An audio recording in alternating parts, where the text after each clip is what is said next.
Hey, what's going on, everybody? Hopefully you are doing well. Thank you so much for coming along, and we are underway with a little bit of automation. So hopefully that's received well. I'm so sick and tired of pressing all the buttons to get everything started, and I was like, you know what? There's a better way to do this, and I have all the tools and I have all the know-how. Or I should, at least. And so here we are. My refresh rate is very prominent on today's show for some reason.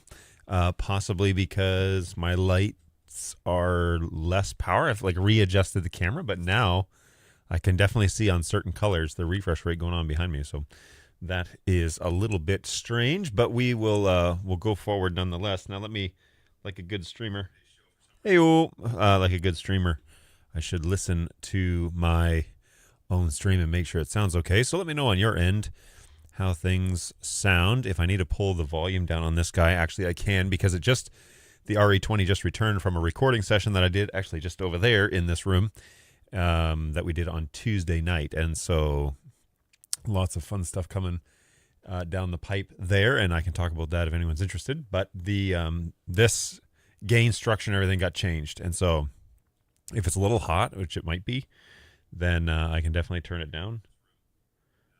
But it seems to be okay, so we'll go with that. And hey, let's check in on the chat and see what's going on. What's going on, Angus? Good morning. Promptly on time, so welcome. Hey, what's going on, Sean? Hopefully you are well. Thanks for stopping by today. Really appreciate that. Mr. Randy is checking in from the great Canadian city of Winnipeg, and so welcome aboard, Randy. Good to see you. Automation for the win. I actually completely agree that instead of pushing like 12 buttons, we just want to push one. And so that's the way that it is now. I actually worked on this last Thursday after my last show. I was like, you know what, I'm sick of this. And so definitely started ripping things apart and putting them in automation order, and now seems to work okay. So I don't even have to monkey with the music or anything. It all does it all for me. There's a startup mode, and then there's a shutdown mode. And you may have noticed that the starting screen is now live. It's blurred, but it's live, so you can see that I'm there and ready to go, and that's pretty cool stuff. So I like that better than what I had, which is good. And then it kind of gives more of a live stream element to it. So happy to automate all the things. Randy says, yeah, it's good on my phone, and it sounds good on my laptop as well, Angus. So perfect. All right. So I will. I'll never. No, don't turn it down. Never turn it down. I just didn't want to be crushing the top of my voice. That's all. So if it was peaking, I could turn it down there and turn it up here, and it would sound a little clearer. But if you guys are happy with it, then let's roll with that for now, and go from there. So a ghostly Knutson appeared. It's true. I did appear because I went downstairs and filled up my cup with today's non-sponsor, one of 3 non-sponsors today for our first non-sponsor plug. It is Ember Mugs. Once again, they're very consistent on this show. Ember Mugs, keep your coffee hot and your creamer curdled. Today we are enjoying, I've already kind of started on this cup, and I will continue. This cup now resides downstairs in the kitchen, where it sits on a charger after it's been washed and waits for the next cup to be made. So it's super convenient when I go downstairs and I make a cup of coffee in the Keurig. That is sitting right next to it. So it is making more regular appearances on this show, like it should, because this is the show that I bought it on, and it's the reason why I bought it. So, because my coffee kept going cold halfway through the show. So Ember Mugs, our first non-sponsor of the morning. Okay. So second, it's been a long week. The second non-sponsor that I just wanted to kind of throw out there, and these things are all related, is a bag of coffee that I've had since 2019, and it's pretty much gone, but with good reason. It's great coffee, and it is Heritage Coffee Roasting Company. This is their Black Gold coffee. Let's see if I can get my camera to... Oh, there it goes. Come on now. And it's from Juneau, Alaska. Now, don't get too excited, because Juneau... I think the factory is in Juneau. I don't think they certainly don't grow it in Juneau, but there are, the companies out of Juneau, and they make coffee mostly for tourists. There's nothing super particularly special about it, other than it tasted pretty good while I had it. And I have Heritage Coffee Roasting Company's committed to Alaskan roots, producing outstanding quality products. We're locally owned and operated by people who are invested in success. So typically what happens with companies like this is they buy their coffee beans from a tropical location somewhere in the south, the very south, and then namely like Africa or something like that. And then they do all the grinding and the roasting and everything at their location. And I suspect that's what's going on here. This particular bag of coffee, which was purchased back in 2019 for $13.99, was purchased in Skagway, Alaska, actually. And this is from their train shop in Skagway. Now, I've been there a couple of times now, and cool little train shop. We were looking for something to buy. I really like coffee, and so my wife said, well, we like to drink coffee. Why don't we try that? I liked it. I don't know what my wife's verdict was on it. It smells still pretty good. It smells kind of old at this point because it's several years, 6 years old. But I want to keep the bag because the bag is pretty cool, and I should have bought more when I was back there. Now, like all things in Alaska, touristy Alaska, this is everywhere. And so it's in Juneau, it's in Ketchikan, it's in Skagway, it's probably in Sitka, it's probably in all the places that the ports that the ships go to. They sell it everywhere because it's just a part of a bulk package. You'll notice this if you go to Alaska at any time. The major stores that like have souvenirs, they're all owned by the shipping companies, the cruise companies, and they all carry the same stuff. So what I suspect happens is they have all this stuff in a warehouse and they box it all up together and they ship it to each of the stores individually and just keep them stocked that way and then just send them whatever is selling. But it's all the same. It's all the same price. It's all the same stuff. It's all the same logos. It's all the same. Now, this company is in on that. However, their company is actually in Juneau. And, it's a coffee company. So that's cool. So this bag, has the typical, we don't say Native Americans, indigenous people. I don't know what they say here in the U.S. Anyways, Heritage Roasting Company. And they get a little bit of like a totem pole on here, a thing drinking coffee, which is a little strange. This is the black gold edition. And this bag, this black bag, I thought was really cool. Well, I was shopping around for more. I like to try different coffees, right? And so today, our third non-sponsor is brought to you by a similar bag. They are the Kicking Horse Coffee Company. And the bag is very similar to the one from Juneau.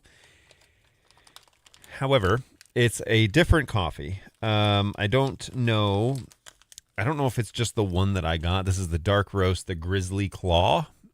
And I can try and show that to you here. The Grizzly Claw.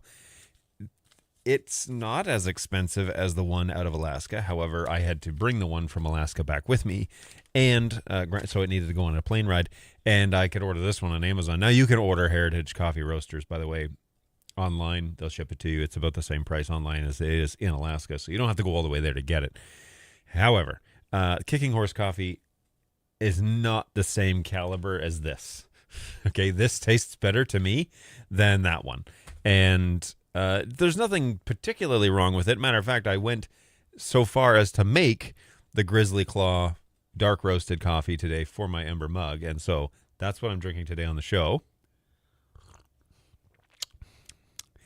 It's okay. There's just not a lot to talk about with it. It tastes like medium coffee. And it claims to be dark roast. I don't think that it's a dark roast to me, but I also used it through a Keurig, and so maybe I'm not doing it right. I don't know. But today's third non-sponsor is Grizzly Claw. If you're looking for basic, inexpensive coffee that's not paying a large organization, Kicking Horse is its own company. I don't even know where they're out of, maybe Portland or something. Kicking Horse, oh no, it's a Canadian company apparently. Kicking Horse Coffee, Arrowhead, British Columbia, Invermere, British Columbia, Canada. So, okay, Canadian coffee. So there's I'll give an extra star on my review for it being a Canadian company. I do like that. However, I may have just picked the wrong one because there are several different flavors. I just don't know if I'm willing to pay like 10-15 bucks to try all the flavors. I don't know. I don't know. So now, granted, there's a lot of Tim Hortons coffee downstairs, so I'm willing to pay something for coffee. It's just Timmy's is a much bigger company than Kicking Horse. So I don't particularly dislike it. I just don't particularly find anything notable. Isn't that what they say when you're drinking coffee and you're supposed to talk about the notes of it, which I think is so pompous? Yada, yada, yada. Hey, are you going to do a coffee on stream? I got some Rwanda's I got some from Rwanda that you should try. Okay, so there is a company, a nonprofit that I am not associated with, but I know of, that has been doing coffee out of Uganda. And they are called the Kibo Group. And they basically grow, harvest, roast. They do everything. And then they sell their coffee around campuses in the United States and I think in Canada. But if you, especially like Christian schools, because it's a Christian organization. So if you're ever at Harding University, Rochester University, I think York University has it. I'm not too sure though. But anyways, Kibo Group, they're out of Uganda. And they, I think they're the main coffee suppliers for a coffee shop called The Source, which is in Jinja, Uganda. And if you just Google The Source, Jinja, Uganda, you'll actually see the little coffee shop. There they provide free Wi-Fi access for customers. Coffee, not free, but you can purchase coffee. It's a cafe. And that is a major meeting hub for a lot of people that are traveling through Uganda, but also for people that work for Kibo. And so I always enjoy. I have a Kibo mug. It's a black mug, which I don't have up here with me today, but really great group doing really good things. And what I like about them a lot is not particularly about the coffee, but what I really like about Kibo is that they employ a ton of people, and they have a lot of full-time employees that work for them, pick their coffee, that roast their coffee, that do all the work involved in that, and providing wages for livable wages for people. So always really cool to run across things like that, and Kibo is a great place to check that out. So hey, Kicking Horse has some great coffees. Moonshine Roasters out of BC is our favorite. Ooh, okay. Their Farmer Fuel and X Beans are our two favorites. What is going on, Zach? Good morning. Are you sleepy? Morning, Zach. Or are you just anti-coffee? Do you not care for this topic? Is that maybe what the heavy sigh is about? All good, all good. Certainly not, because if you're coming to this show, you're going to hear about coffee. But anyways, so today we're drinking Kicking Horse. Like I said, I don't mind it. It's not gone. I've had it for about a month, and it's still mostly here, which should tell you something about an avid coffee drinker, is that if I find something I really like, I'll drink it. And most of this one, the Grizzly Claw, is here. So, Angus, you have said that you like Kicking Horse. They have some great coffees. Which coffees in particular, do you have any ones that you like the best? Because that would be helpful. I will jump over to the Amazons and see. Also, did you guys notice on Amazon.com, and maybe you Canadians are not looking over there, but did you notice on Amazon.com they now have Amazon Autos, and basically it looks like a deal with Hyundai to sell Hyundai cars on Amazon? It's like $40,000. It's crazy, but they're getting into the money financing game, it sounds like. And so, yeah, holding people in debt is a great way to make money. I mean, I don't do that personally, but I hear credit card companies are not struggling. So, apparently that's the way to do it. All right, so there are several flavors here. And I'm glad I didn't buy the large bulk version of it, because I'm not too sure I would have enjoyed having that much coffee. But there are several flavors. This one I won't announce online so that I just don't get flagged. But there are also, if we go here to the Kicking Horse store and look at what I've done here. So we have the Three Sisters. That's an option. I wouldn't mind trying that. That's medium roast, which if this is dark roast, I can't imagine what medium roast, this seems pretty light to me. So can't imagine what a medium roast would sound like. There is the challah light roast. There's horsepower, which is, whoa. Why is that so much more? We're going to look at that in a second. The grizzly claw, which I have. There is the smart donkey, and then there is the kick donkey. So if we go here to horsepower, what is going on here with horsepower? I remember liking the 454 horse powder ground coffee. I'm sorry, horse powder. What is going on here with this? Heavily bold, sweet tobacco, earthy with black licorice. Oh no. Oh no. Hey, wake up with us. Let's find out why. Can't drink coffee. It puts me to sleep. I thought I misspelled morning. Here's the recommendation for the 454. I've never bought it off of Amazon. I always buy it locally, and then there's some strong feelings out of Winnipeg about Amazon. Three Sisters, of course, referring to the gorgeous mountains in Canmore. That's where Mike from Canmore was from. Do you know what that reference is? I'm Mike from Canmore. Medium roast is when they get up on stage. Good morning, Chad. A medium roast is when they get up on stage and only mildly make fun of you. Yes. Hey, John, your cart contains a forbidden item. Delete that and do your wiring properly. Yes, I know.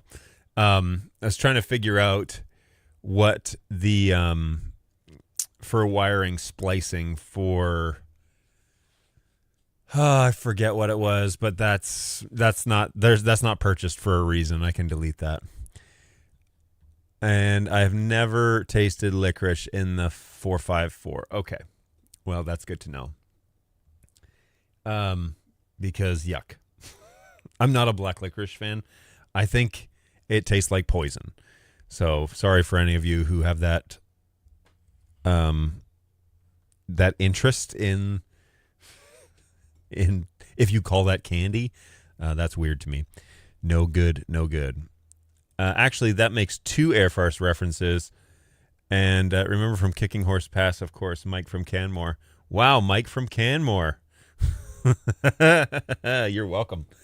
Those are, for those of you who are completely lost in this Canadian round table that we're having all of a sudden, this is from a very Canadian comedy show back in the late 90s called Air Farce. And Air Farce was the, that was basically Canadian comedians making fun of Canadians. A lot of government, making fun of a lot of government officials, but then making fun of how Canadian we really are, especially when you get out to Canmore or other towns like that. Mike from Canmore was particularly a guy who wasn't a lot going on upstairs. And it was portrayed by a guy named John, hang on, Air Farce, CBC, John, he was so funny. Who's the original cast? TV series. It was top-rated TV show, began in 93 and ended in December of 2008. I didn't realize they kept going. Where are the original? Here we go. Those are guests, not guests. We don't want guests. We want sketches, specials, end of series, show history, blah, blah, blah, blah, blah.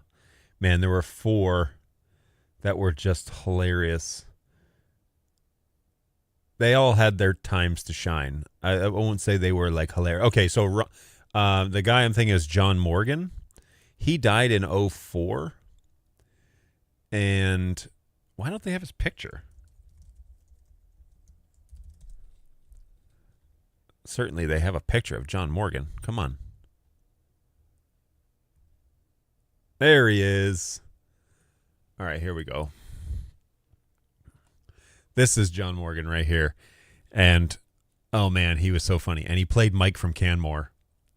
And kind of a bit of a... There he is. There's Mike from Canmore right there. Oh, so good, though. So good. He was like renowned for this role. So that's strictly Canadian. It's like Red Green. Like if you know Red Green, you kind of know some Canadian comedy. But then if you know Air Farce from the original crew, I think they were really good. You are clearly not an old school car guy. Apparently not.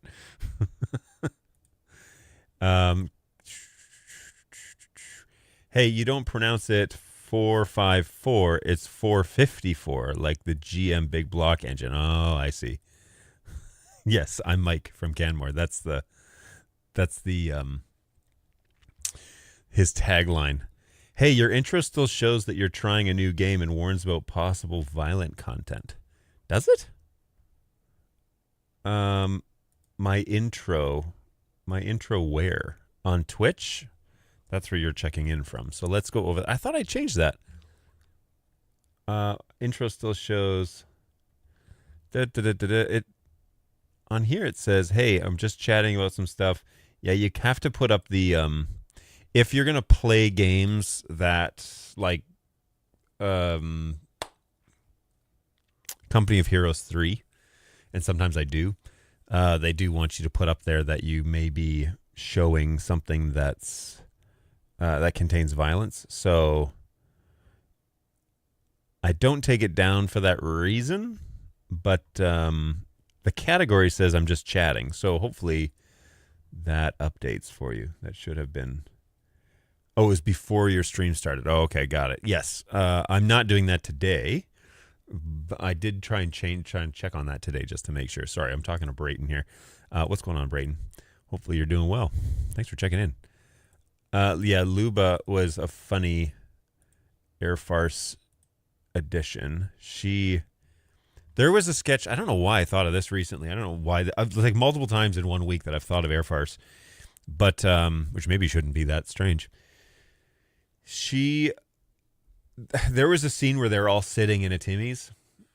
It was just hilarious, but they're all sitting in a Tim Hortons and it's a reoccurring thing where they talk about like events and they're all kind of like yakking to each other about it. And I don't know why I thought of that other than I'm a long way away from a Tim Hortons right now. So makes me a little homesick, but anyways, yeah, what a great cast.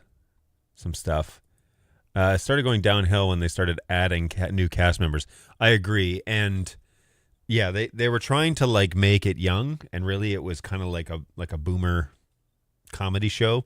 And then John passed away in 2004. And so they had to John Morgan. And so they had to kind of figure out what they were going to do. And it had kind of run its course by then, I think. By early 2000s. They had been on the air for 6 years by the time John passed away, 7 years. And then, yeah, kind of went its own way. And so CBC, as they do, tried to reimagine and reinvent itself. And they should have just let it be a legend instead of trying to change it. So whenever I think of Air Farce, I think of it up until about John's passing. And then that's as far as I go. I live 2 kilometers for 2 different Timmys, and I don't partake. Oh, boy. Good on you. That's some good self-discipline right there. I won't hold it against you. Okay, so today, the title of our show...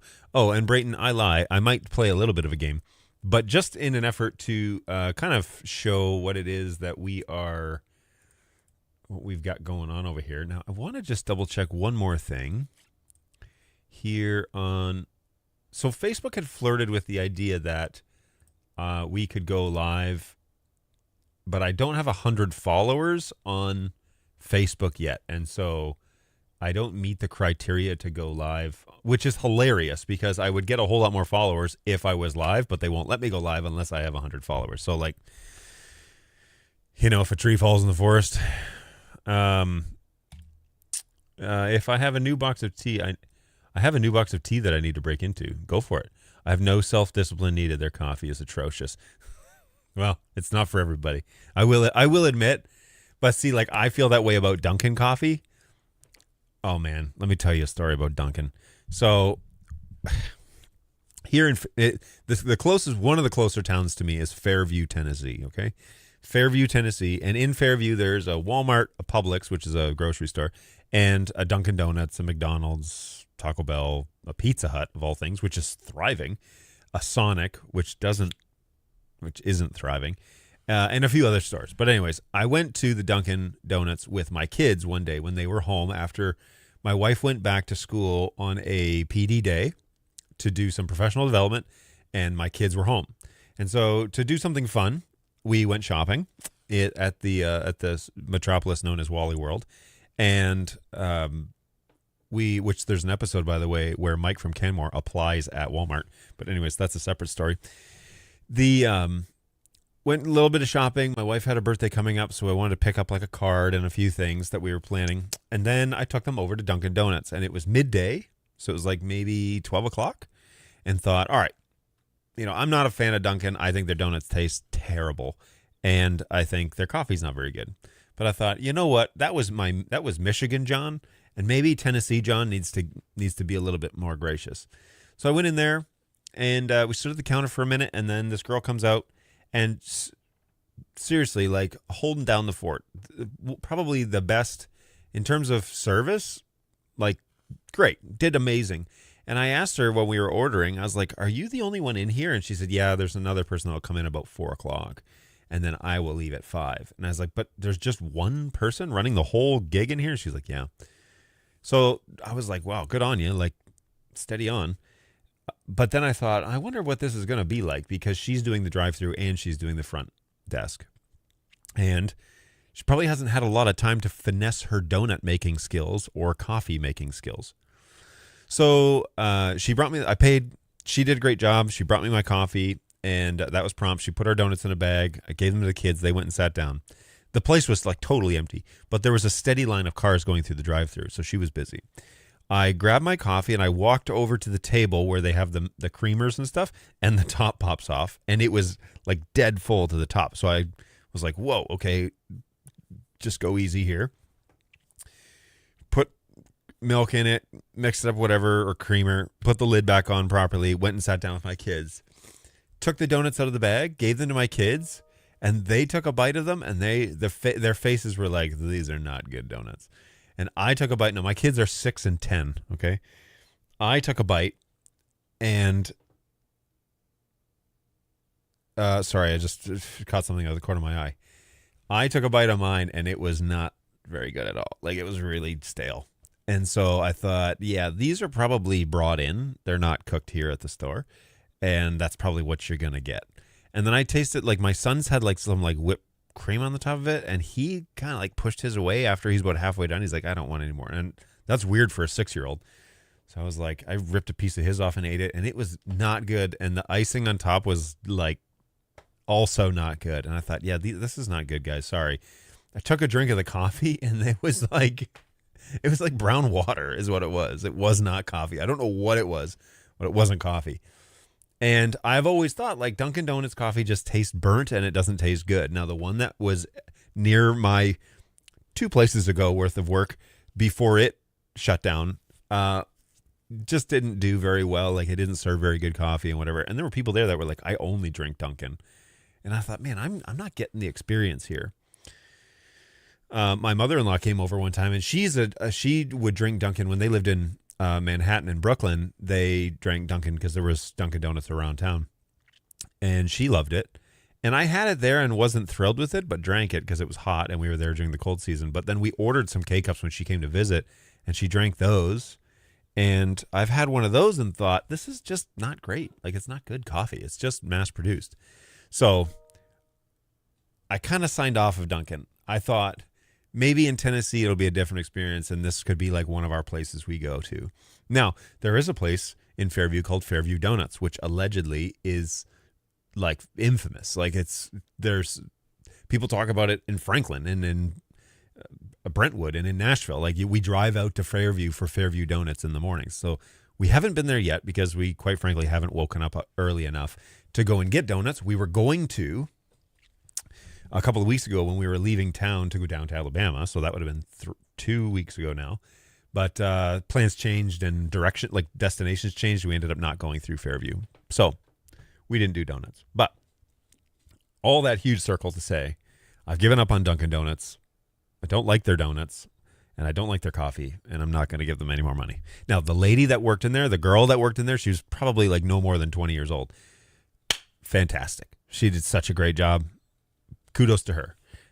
It's not her fault that the food and the coffee don't taste great. That's on Dunkin' because I've experienced that all over, both in the north and now in the south. So it's something's up with Dunkin' itself. But I know that if I have a bad experience at Tim Hortons, I could try another one and probably have a good experience. So, and there are multiples around the Rochester Hills, Auburn Hills area that I can confirm that that's the case. And then, of course, there's like one on every street corner in Ontario. So I'm used to having that. Yeah, they fired their coffee supplier a few years back and switched to some low quality garbage. Legend has it that McDonald's has picked up their old bean supplier. Interesting. I need to find that out. I get Timmy's every Friday on my way into work, but have to go out of my way because I live almost 2 miles from work. Yeah, you would have to go out of your way to get Tim's. It seems accurate because McDonald's coffee is actually really good. I need to try it, I guess, if they have the old bean supplier. What's going on, Jeremy? How are you? Welcome to the show. Thank you for stopping by. Our first of 3 non-sponsors today is Ember Mugs, so welcome. And if you were here, we could, clink glasses and be all excited about it. I do an out-of-town show a few times a year, and they always bring in professional baristas. These folks have an independent coffee shop and started out as an on-site coffee shop. An on-site barista cart. Oh, that's cool. Yeah, you got to be careful. You got to be careful not to get too spoiled because then you will not be able to drink anything but. It's an open coffee bar paid for by the client. I always wind up heavily caffeinated at that event. It's so good. That's great. Yes, there we go. Clink. Good stuff.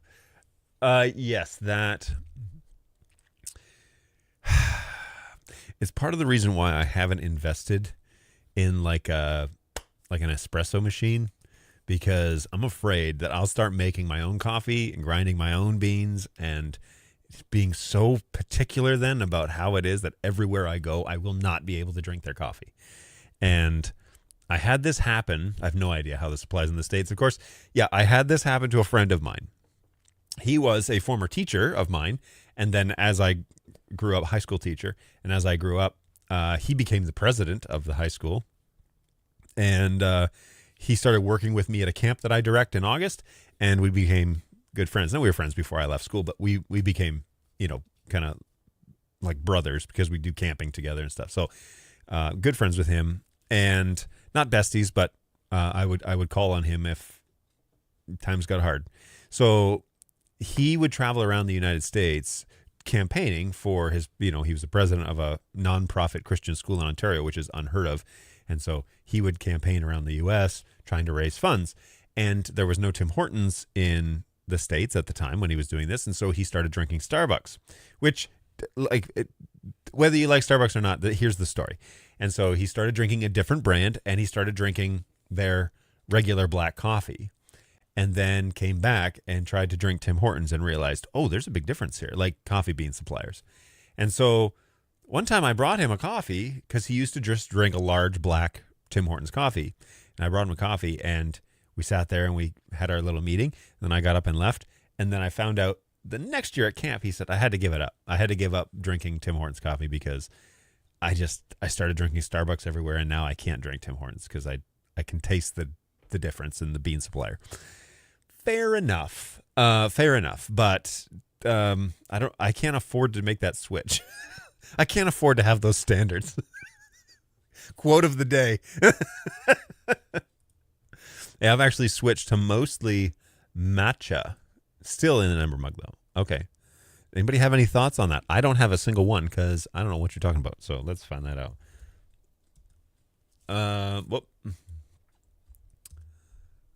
So make sure I'm spelling this right. So you're using an ember mug. You're making, what is this? It's ground powder of green tea, specially processed from a shade-grown tea leaves.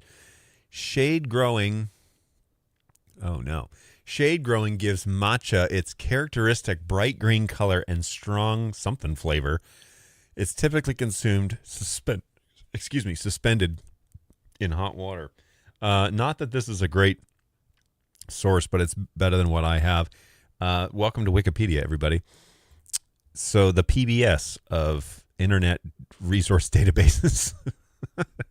The traditional Japanese tea company, typically known as something or other, centers on the preparation, serving, and drinking of matcha as hot tea and embodies a meditative and spiritual practice.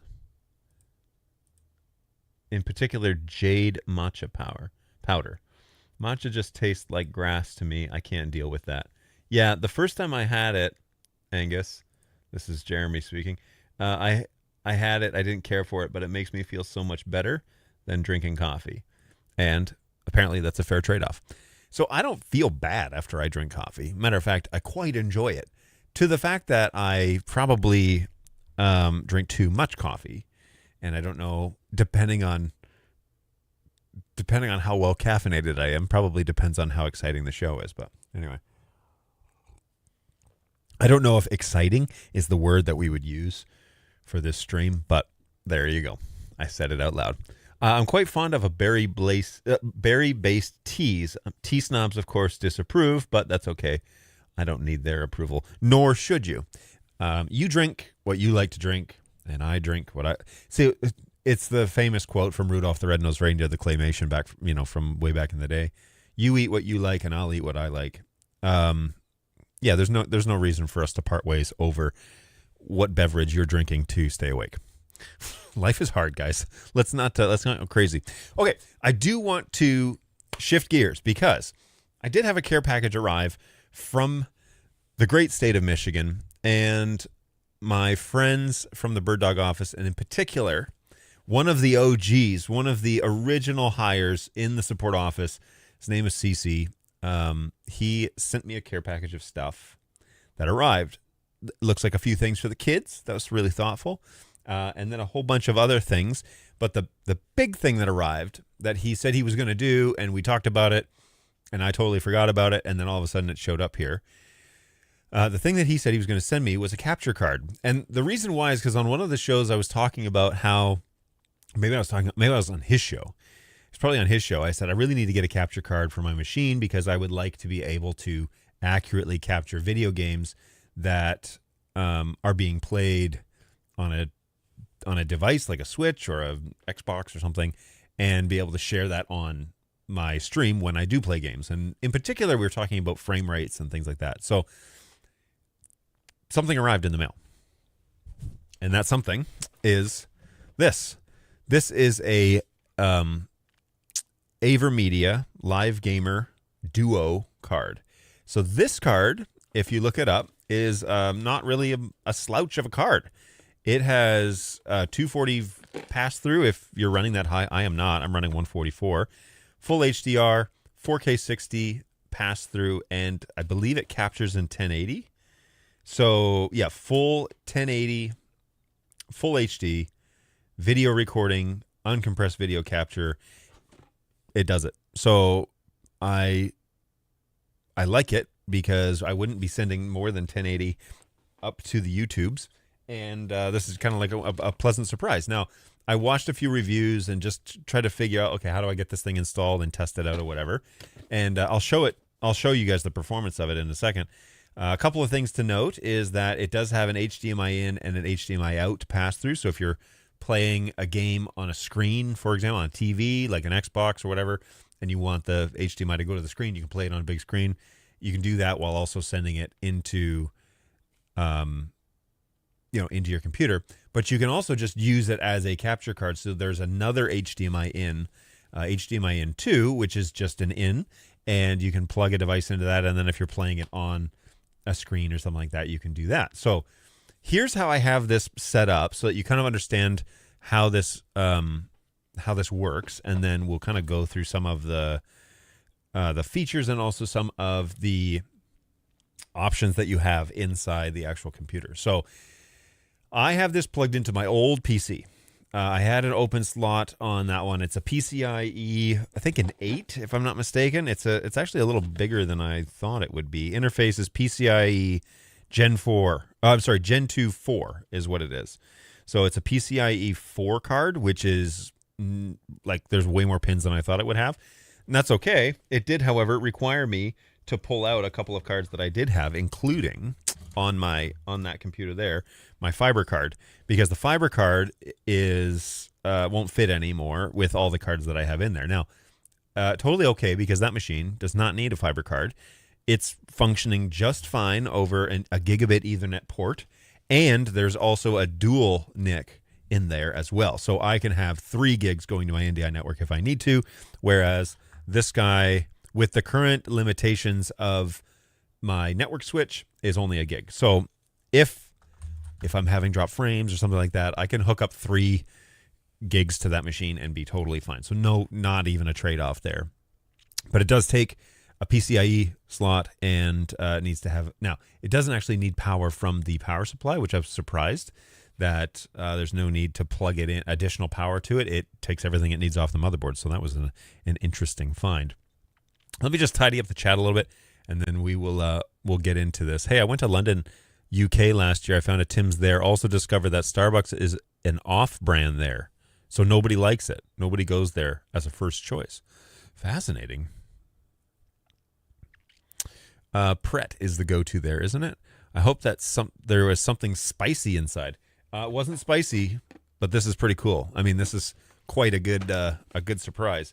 So he shipped me that. I did plug it in. We're pretty excited to see it actually function.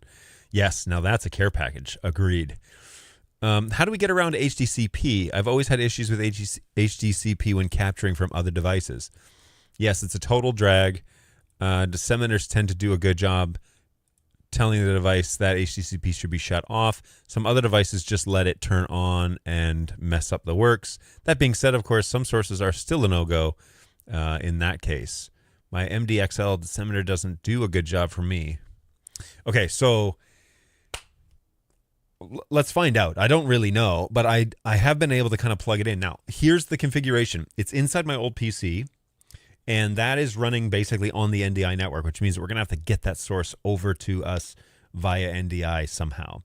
So it's in there, and what it does is it gives you basically 2 webcam outputs, so USB outputs, that you can use at varying bit rates if you want.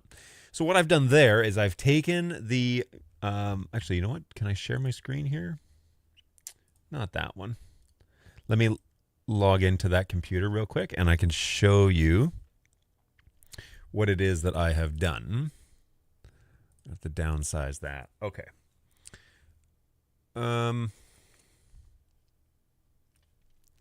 Move this over here. Put this up. All right. So this is a remote into that original PC that I've got. And in here is where that AverMedia is installed. And the way that I'm doing this is I'm actually using what's known as Nutex Connect software. Now, I don't think that this is very well known that this exists, and I don't really know where to even download it anymore because I can't find it anywhere. But what this does, it takes an NDI source and turns it into, it takes a USB source and turns it into a NDI source. And so here on output 1, I've got my camera, which is the one that I'm using to crop my image over in vMix, and that ships it out via NDI. And then I've got the second one here that is the new capture card, which currently has no signal being sent to it. So then I'm generating those NDI signals, and I'm shipping them back over to vMix, and then vMix is able to bring them in as full NDI signals, and we can kind of get after it there. Let's look at the app real quick and just see. This app really needs an update if they're serious about it making it in 2025. This app just kind of looks older, like it looks like it was built in the 90s, kind of like the Winamp days.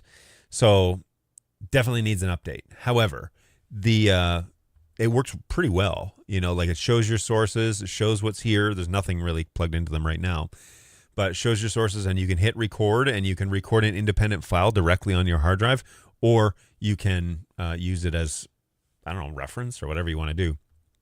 Some of the settings options are all through here. This is just basically where you save your where your videos are going to save when you hit record, and then your media options are here as well when you record something and capture it.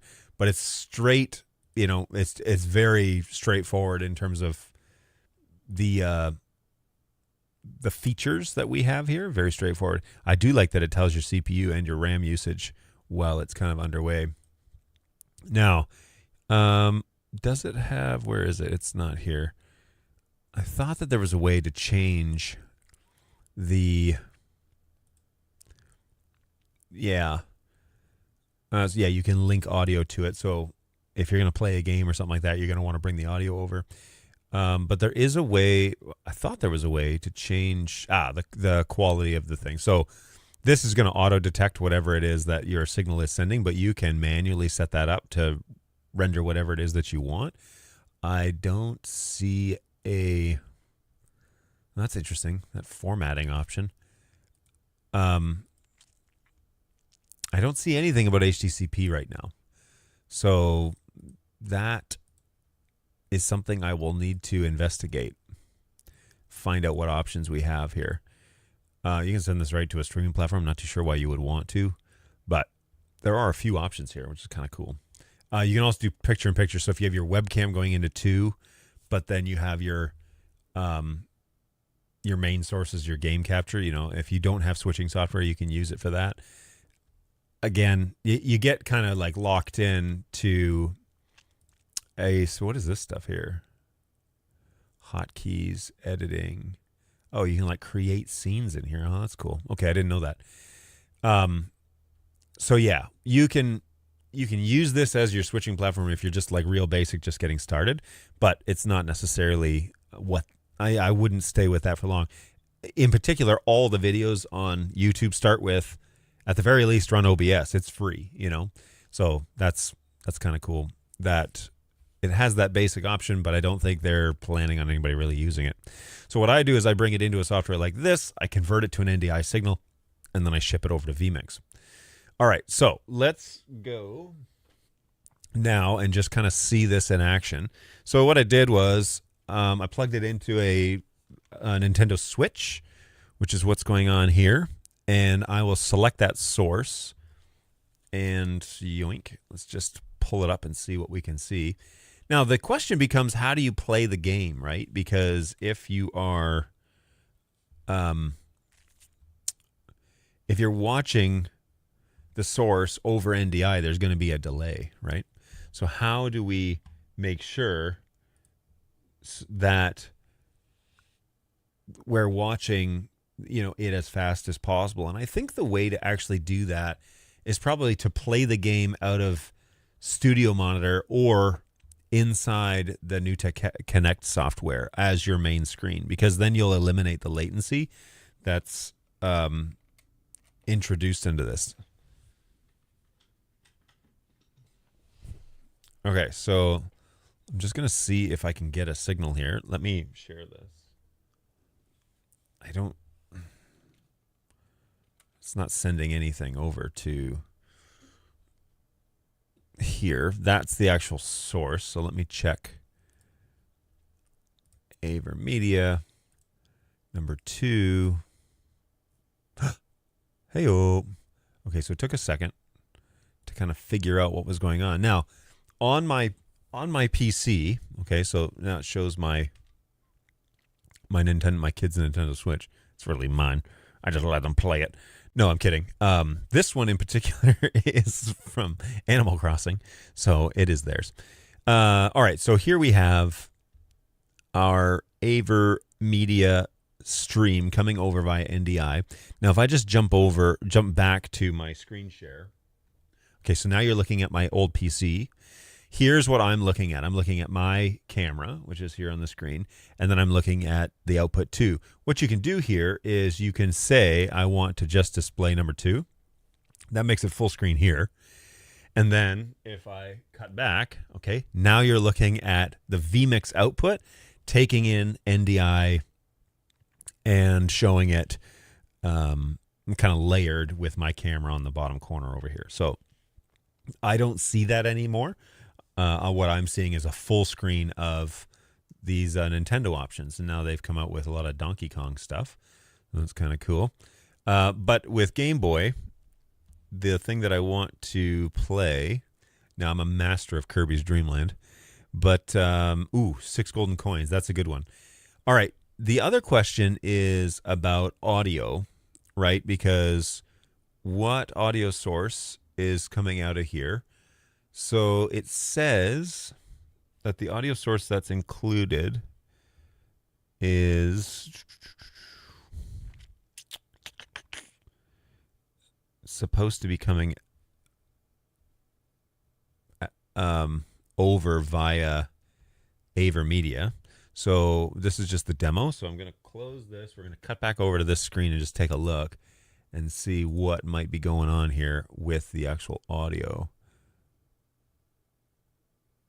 I don't see anything. It should be playing though. And then coming over via HDMI. Oh no, via NDI. So if I go settings, okay, there's the audio. Audio's on. Playback.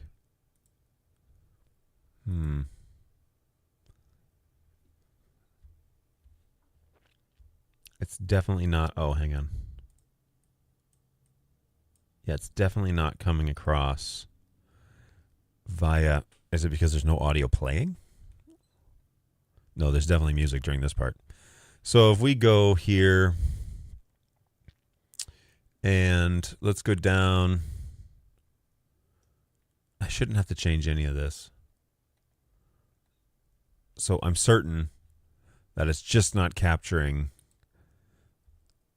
the audio from this guy. Auto setup, resolution, yada, yada, yada. Source, let's refresh this. Still nothing. Let me turn the audio.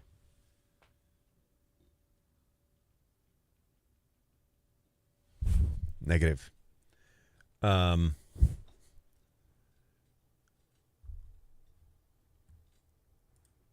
Okay, let me just try and like unplug this and plug it back in. See if the old IT trick will work.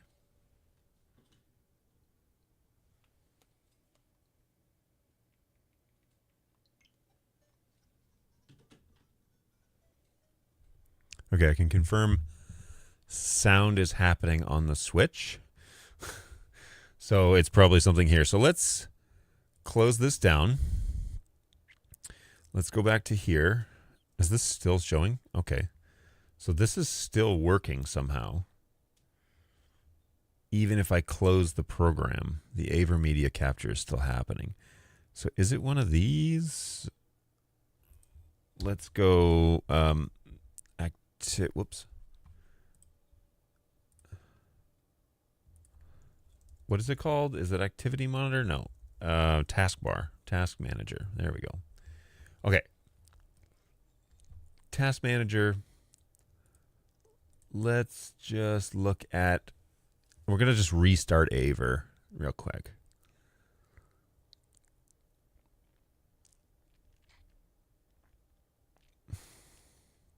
Okay, sort by name.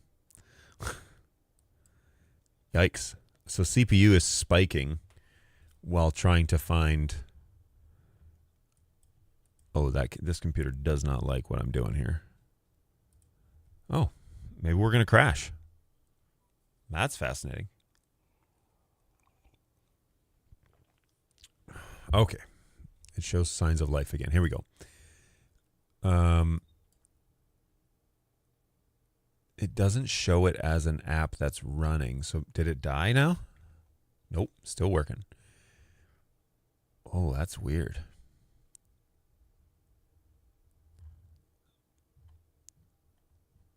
That is very strange. Startup.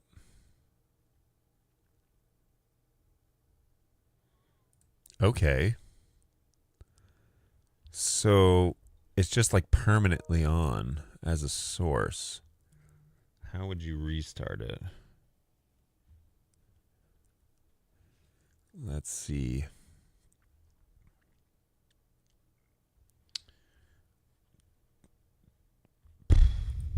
I have no idea. I'm like totally stuck here.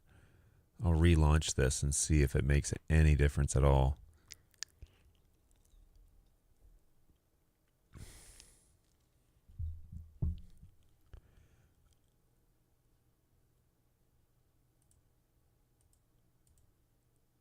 Optimal. This says here.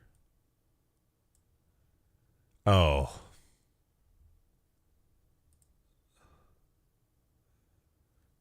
That's why. I think I know why. Because the audio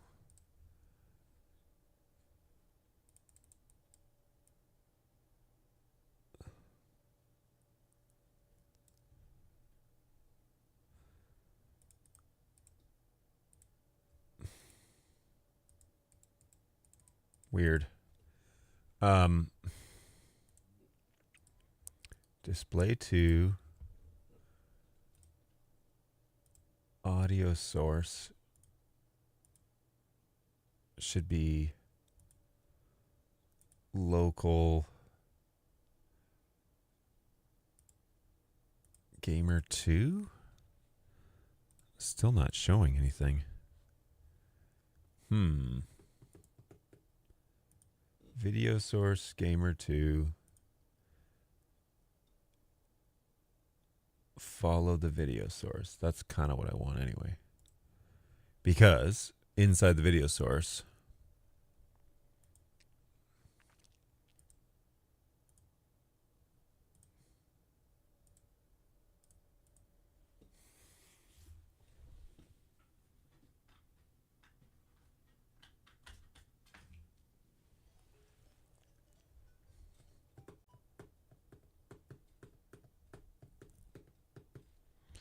that is okay. I feel like I'm wasting too much time on this. External sources, yada yada yada. Internal sources, enable, play it back. Volume should be up.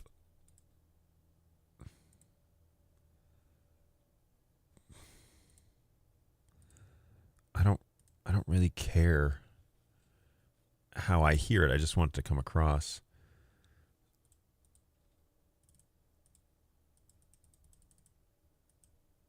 As an audio source, right? So, whatevs. All right, hang on here. Let me...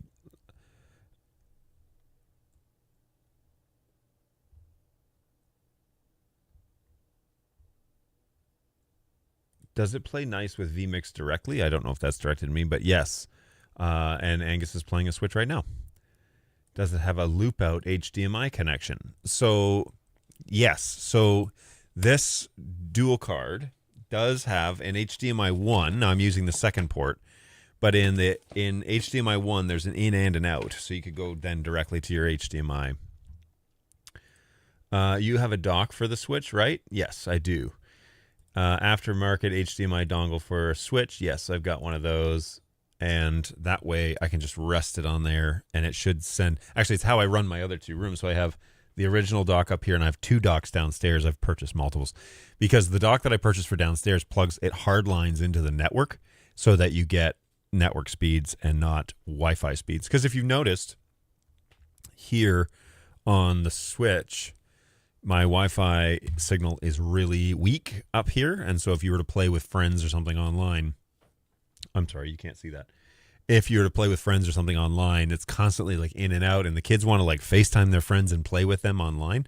And that never seems to work right. So I'm thankful that I bought one that has a literal network jack on it that gives us gigabit speeds. And that plugs into the hard line of the network that's downstairs that runs over coax. Remember that whole series that we did?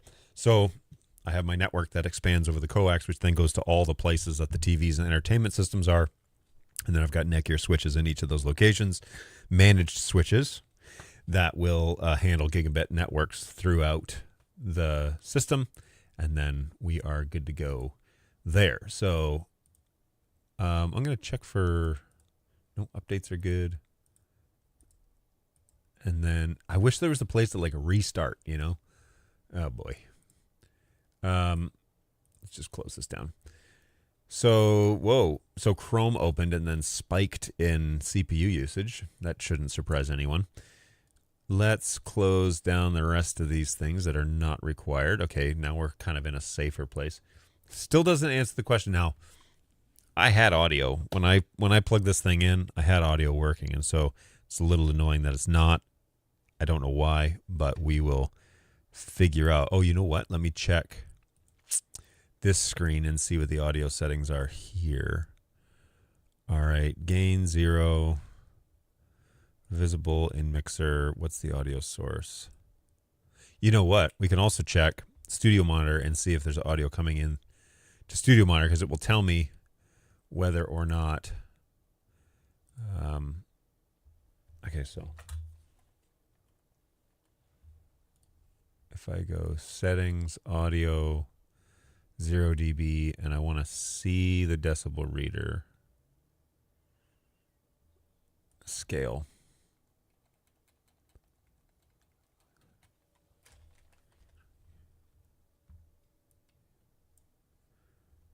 No, so it's not coming out of the, it's not coming off of the other PC is what's going on.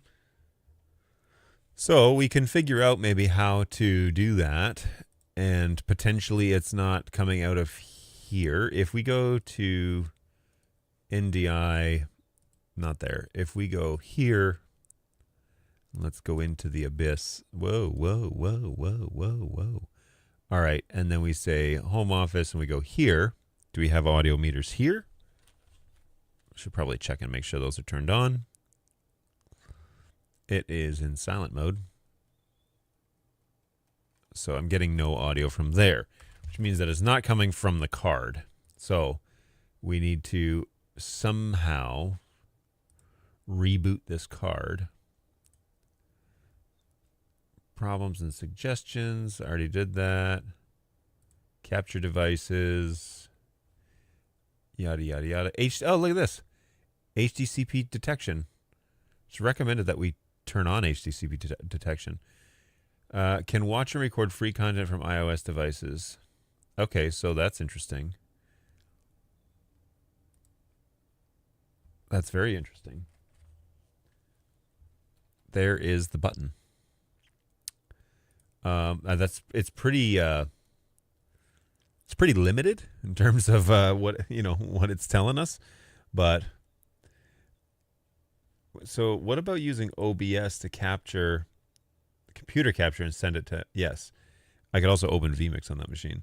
That's what I do, the audio and the video from another computer. And once I've gotten, and you've got me tempted to sign up for Switch Online again.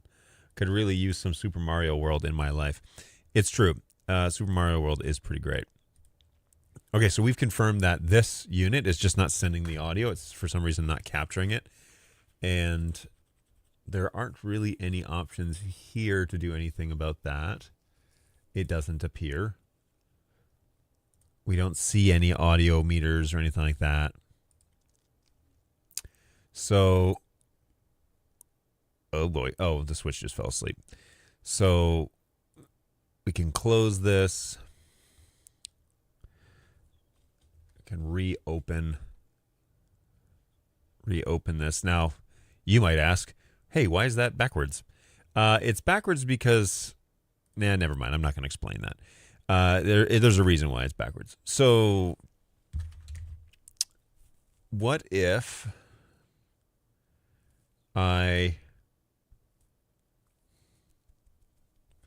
what are the options here?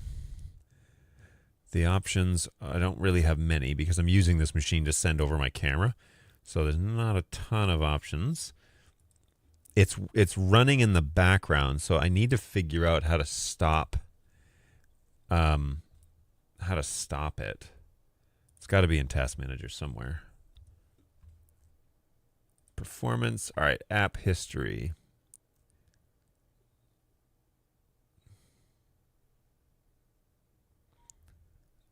Okay, not there. Look under processes.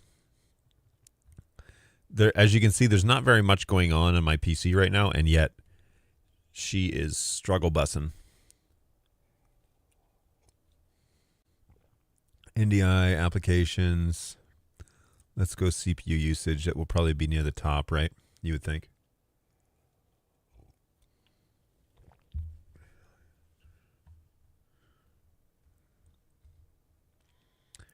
Windows camera. What is this? That's got to be it. That will probably kill my camera, though, right?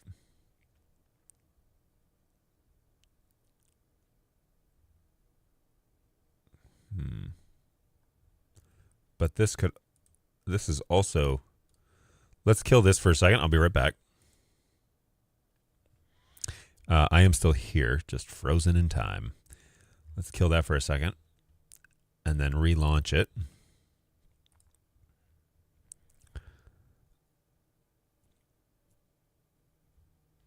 I'll probably say, this is already being run. Hey, there we are. Whoa. Oh, look. Sound. Hey-oh. It was the NewTek app. How interesting.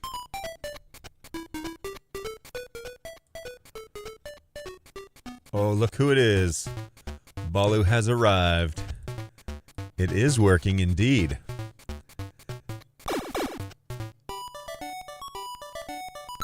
All right. So this game is legend.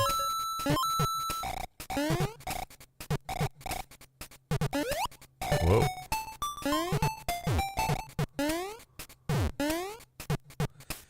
Yeah, so now so you're watching this on my computer like a direct, right? So we can fade this now. This is what the capture actually would look like once you build it out of Phoenix. Whoa, no. So that it's like full screen. I feel like it's quite responsive. However, I've noticed that when I play it over NDI, there's a noticeable delay in terms of playing games and accurately jumping on things that in between those things could kill you. So you don't necessarily want to do that. You want to play it off of the source as best you can. That's a limitation of NDI. That's not a limitation of this AverMedia unit. That's just the natural delay that's going to come with encoding something. Oh, nuts. Alright, we'll collect some. Yoink. Whoa. Oh, nuts. What's so great about Switch is that they have so many of these Nintendo games that we grew up on, the Game Boy games in particular, which I never really thought I would see again.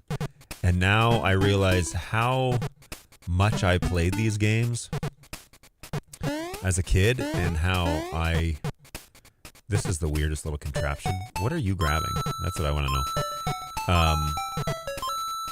Yeah, I don't know about that. But anyways, how many of these games we played and I became so proficient at, and how many hours I wasted playing them. And I'm still playing them, by the way. But oh yeah, did you know you could just run over this? So if you just speed run, you see this? Isn't that weird? You don't have to jump or anything. Whoa. And what are you walking on here?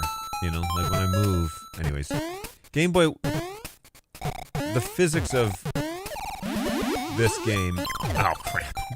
The physics of this game obviously are not meant to be realistic.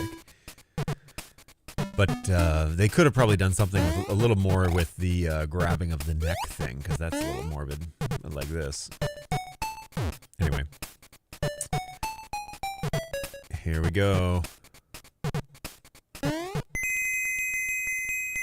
All right, so, I mean, keeping up with my frame rates, no problem, right? Oh, yeah. Keeping up with the frame rate's no issue. Game Boy, obviously, it's like 10 frames per second, so it's probably 30, but it's not much. It's before the LCD screen days, and that's the end zone. Now, what's cool about Game Boy on Switch is that if you press the two buttons on top, you can create save options. Excuse me. So if you're constantly dying in a spot, you can save it and then come back to it there.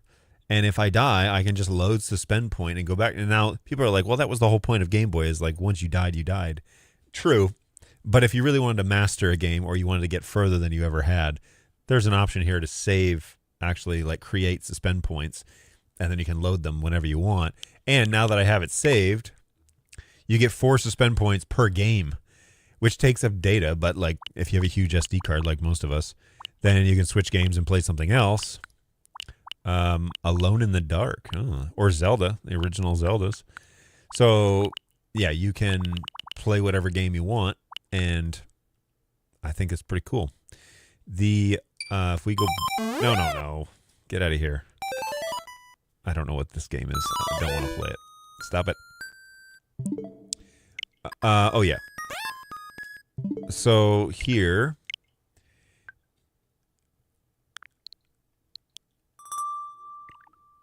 also, there are Nintendo and Super NES games. There are 64 games, but you have to actually pay for those. It's like an additional charge.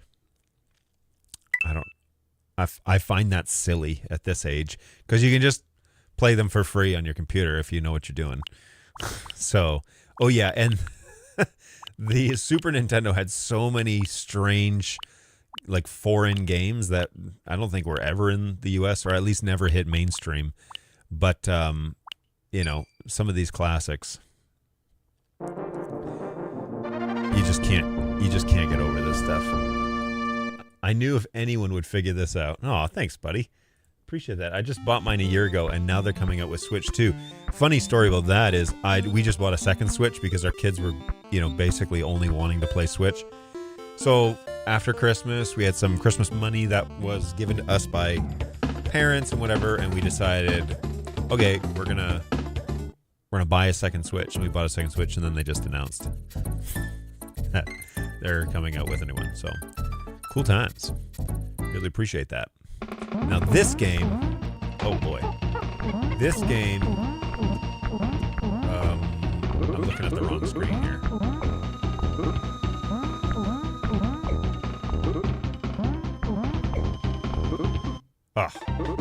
Okay, so the thing about the suspend points is you can just load them from here. Now, not that I need to, but you know, if I had saved it, I could have done that. Ah, here's a new location. So this game, though, the controls are different, obviously, than the Game Boy games, and you have to get used to playing them on the same controller as the Switch. So I do love me some Donkey Kong, and it just fell off. Oh yeah, there's also the reverse mode. So if you make a mistake, you can just do this and go back a few frames, which is pretty much the very definition of cheating. Let's run to do this. There we go. I wasn't running though. Where's running? This is running. Let's go up here and get this frog if we can. Oh, whoops. Man, see, I do that. I press the wrong button. There we go. How do I jump on them? All right. So I'm a big fan of Donkey Kong, but I'm a big fan of the Switch games here. Boom. Being available on here, because this was definitely a part of my childhood that has been revisited. Oh, look at that. My camera died. How long has my camera been dead?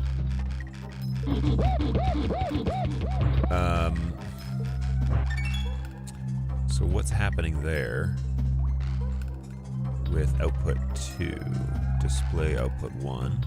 It's also dead.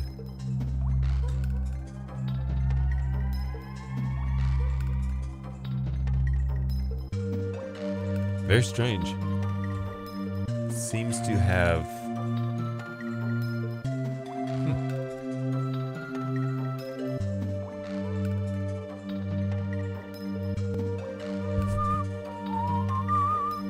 Let's see if turning it off and back on again will help us out here. I know what it is.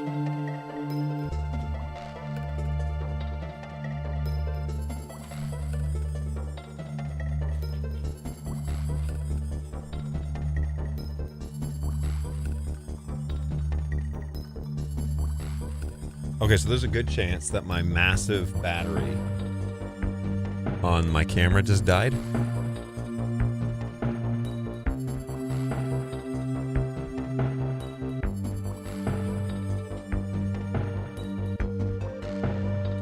No, I just checked the battery status. It's still fine. Well, that's interesting. Did not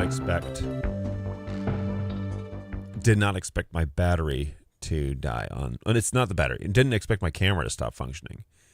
So there is a way that you can go out HDMI to this same card.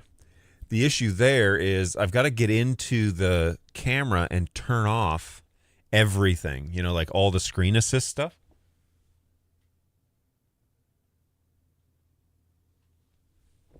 Because if you leave it on, you're going to see all the autofocus and all that stuff. So an error has prevented shooting. Turn the camera off again and reinstall the battery.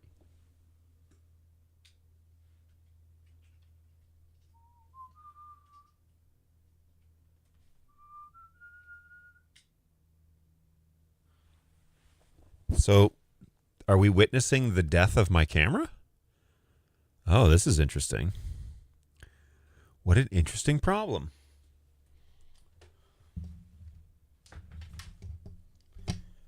Well, when in doubt.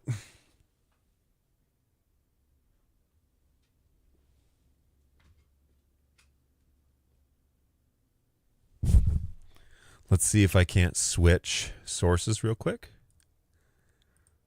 Local. Just give me 1 second, guys. I'm just going to sort this out. Oh, you can still see my screen. So here's what I'm doing. I'm going to close that down. Just give it a second. The screen is like permanently stuck on my Canon camera. It's permanently stuck to the error has been there. An error has been detected shooting. We go here. We say local. There we go. Is it going to turn that on now? Maybe. I do have this other camera here, and it is showing up on my computer, but of course, will it show? No idea.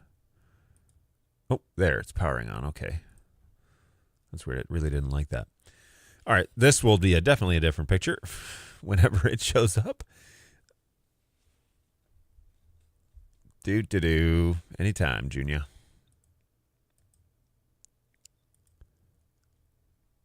Anytime. Let's do 1080-30 just to force it.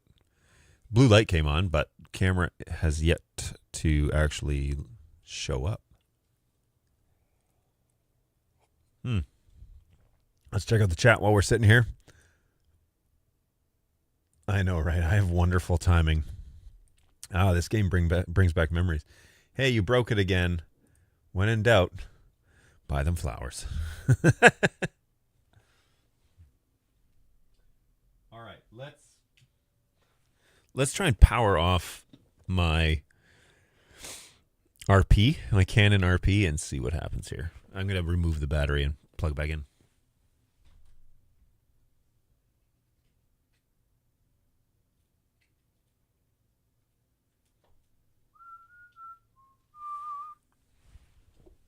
Okay. Power has been restored to the camera. It's amazing when you just do what it says, then it tends to work okay. So we're going to load this again. and see if this will go. Disconnect that webcam. And let's see if the camera will send. Let's see if the camera will send a signal. You guys can still see what's going on here on the screen. Nothing yet. So what I will do is shut this down one more time. And then I will redo it one more time. And am I back? Sending signal? No. Of course. All right, well, let's see here. Is display 2 is still working, right? Yeah, we can still see the switch.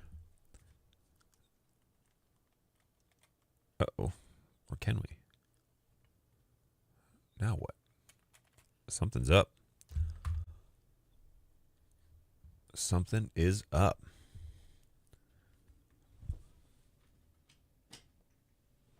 All right. I'll reload that. I haven't really been asking it to do too much here. Funny how that it's usually software that crashes, not the hardware. It's true. It is a little strange. Okay, let's relink these. Was it this software? Like, was it the Connect software that crashed? Because that's interesting. I mean, that's a good advocacy for running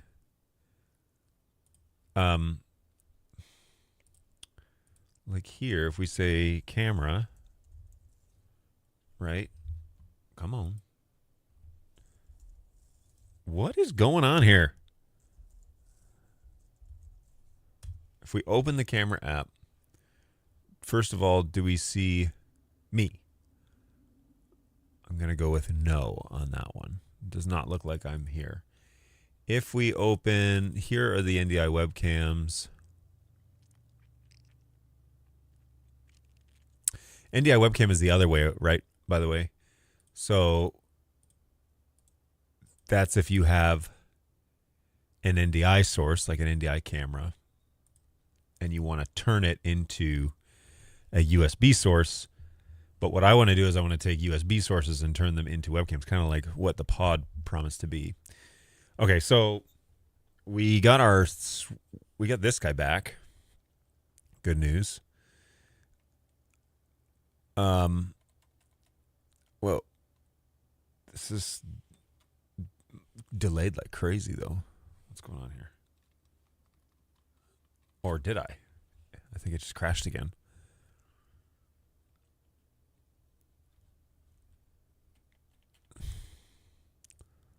Looking at this. Let's look at 1 and 2, I guess. Wild.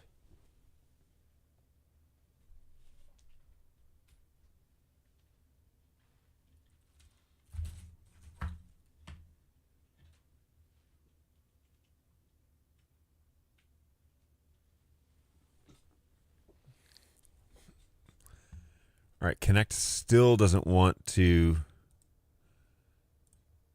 show my EOS camera.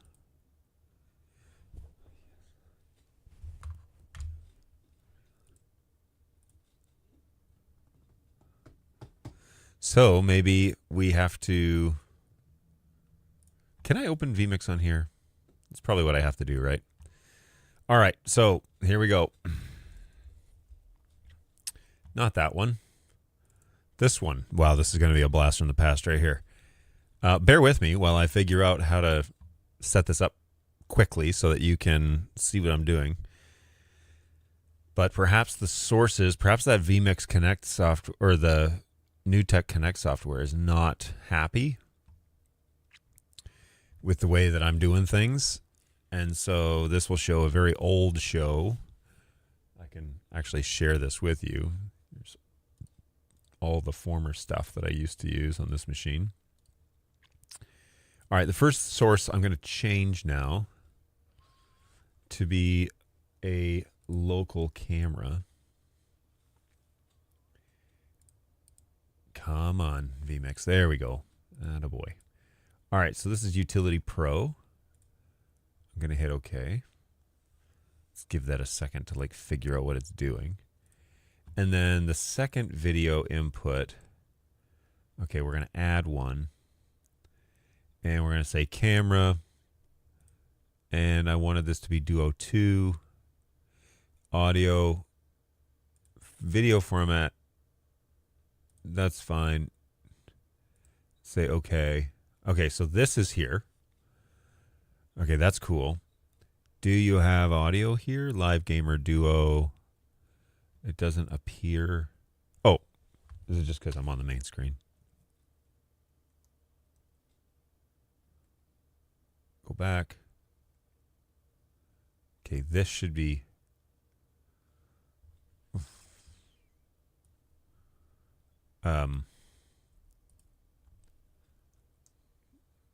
Did I pause it? Yeah, okay. Okay, so there's the audio. So now if I take this and I want to change this source, let's turn on the externals. Let's make sure that's actually going out via NDI. It should be. And NDI output. Oh, it's not. NDI output 1. Say OK. And then over on this screen, I now see vMix output. There it is. Okay, so now, yoink. All right. So now I've got this output going here, which means that it is this output here. Okay. Now my camera is still not online.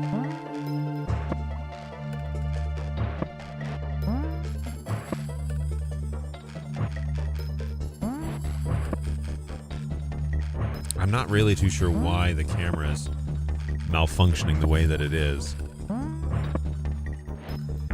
Where this is the... All right, so you guys can hear that, right? Okay.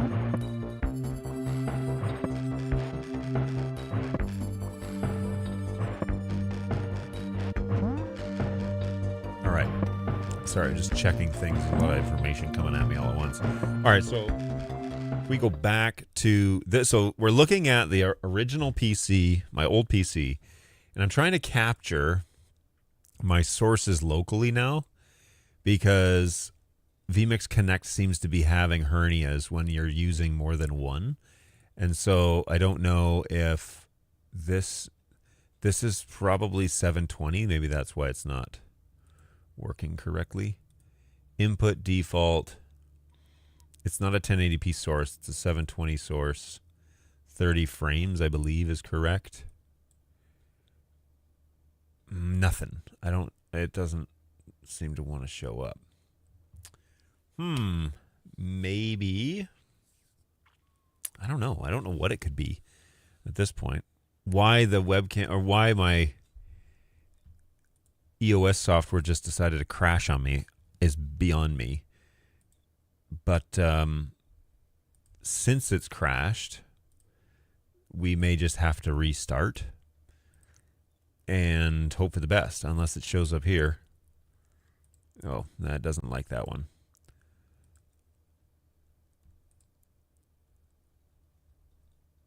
Yeah, I may just have to restart this machine because there may not be any other way around it. Now, let's try to crash my new machine by adding an additional camera to this one. Because why not? Like if you're in it, you might as well just crash it all.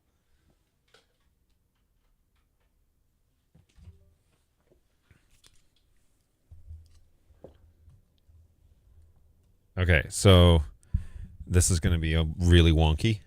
Let's try and find a better spot for this camera. In the meantime, you guys can see my messy office. All right, so add an input, camera, webcam, hit OK. Hey-oh, all right. Woo, that looks rough. All right, let's pass, hard pass. Okay, we're not sending that out to the mains. Hey, everybody. So here's a Logitech 1080. What is it? A 920, 930? I don't know. I can't remember. And the rest of my office. So there you go. You can see my little confidence monitor over here. And thankfully, it's not super messy right now. So let's go ahead and restart. I'm going to save this configuration real quick on vMix on the original machine. And then I'm going to close this down and give her a restart because I've had a lot of sources changing and things going on that machine that I don't necessarily want to continue. Now, while we're at it here, I can open up the Logitech webcam options, and we're going to just adjust this image because my goodness. Okay, so the exposure's okay, but the gain, what does auto exposure do? Don't auto expose. All right, just say no. And then why auto white balance? You don't know what's going on in this room. Yes, I am kind of that white. So let's go there. Brightness is fine. Are we rebooted here yet? No, it's working on it. Sharpness, that's all fine. However, this looks horrible because of the constant changing. Oh, we can manually set the focus. I like that. There we go. Okay. So, all right. Let's roll with that for the time being. I think that will be briefly acceptable. Kind of nice to have another angle, to be honest with you. I've missed the Bird Dog days where we had multiple angles on the show, but sacrifices had to be made. So, and by that I meant I don't have multiple cameras. I can't afford that. Okay, so let's. The computer's restarting, and so the Nintendo Switch is playing on its own. Oh, and now Windows is loading, so the music has stopped, and it's now streaming that out to the AverMedia card. So the temptation then, I'm not too sure why everything packed up, other than I've never used NewTek Connect, that USB software, to do multiple inputs, and perhaps the more sophisticated way to do it is to actually run vMix and to just output, just like OBS, but output the vMix output into this vMix, because vMix license allows you to run two at a time. So why not, right? But let's see.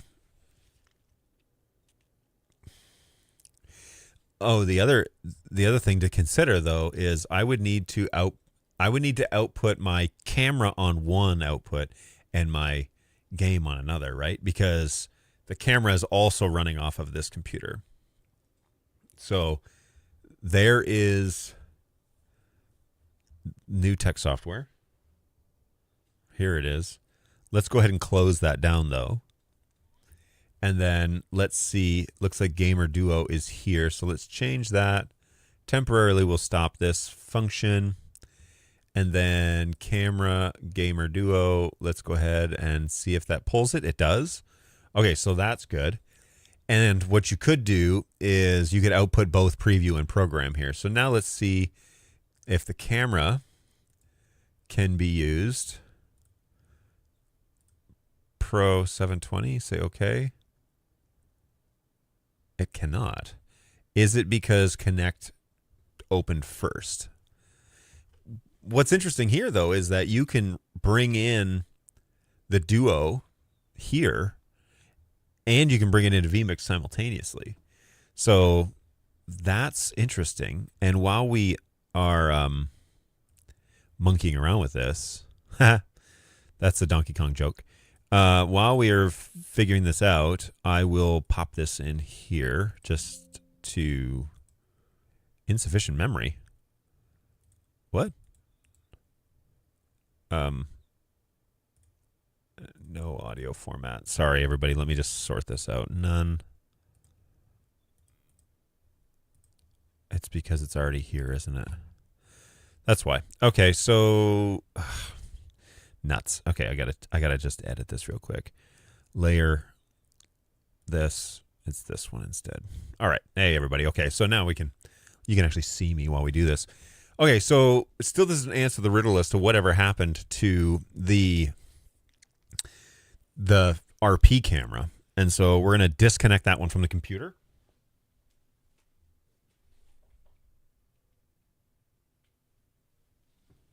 And then plug it back in and see if a signal can be acquired. Now, it is outputting it correctly on the HDMI screen, but is it actually showing it in any of these sources? The answer there is no.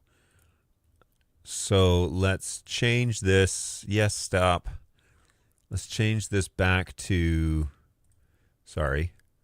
NDI, output 1. All right, we're going to close that. So now this is looking at the NewTek thing here. And this, I'm going to kill output 2 because I don't need it twice. So we're going to say black, none. Say OK. And then here, we're going to say local pro close. Nope. All right, so let's say vmix output 1. Okay, so that's working. It's pulling those sources. So if I say utility, does it show? All right, it shows that. If I say pro, does it show that? It should show the splash screen. It's almost like it's trying, but maybe the buffers are overloading or something. I don't know. Yeah, it's refusing to show that for some reason. Why?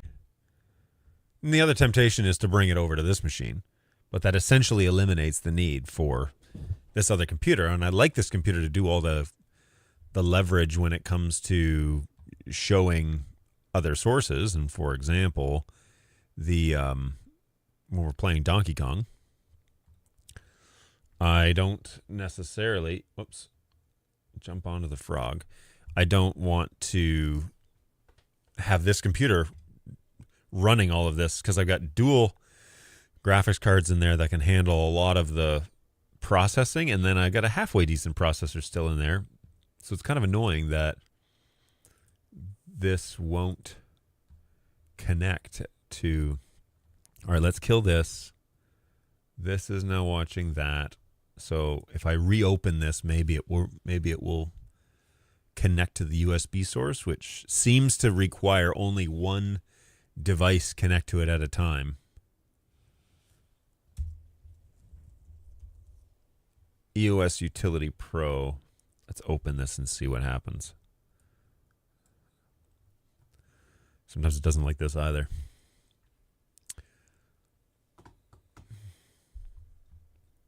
Are now connected to the camera. Okay. So my source does work. Close this application.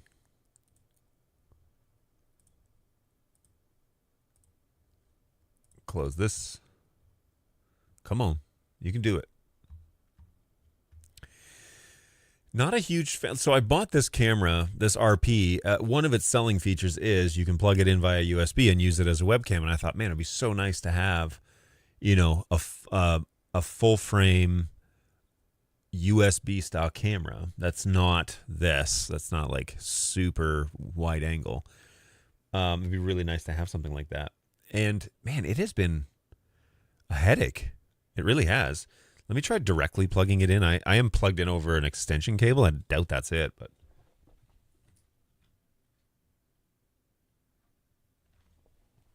but you never know. It could be having issues with the length of the cable. All right, I'll shut that down again. And no, I'm not going to try and add it here just yet.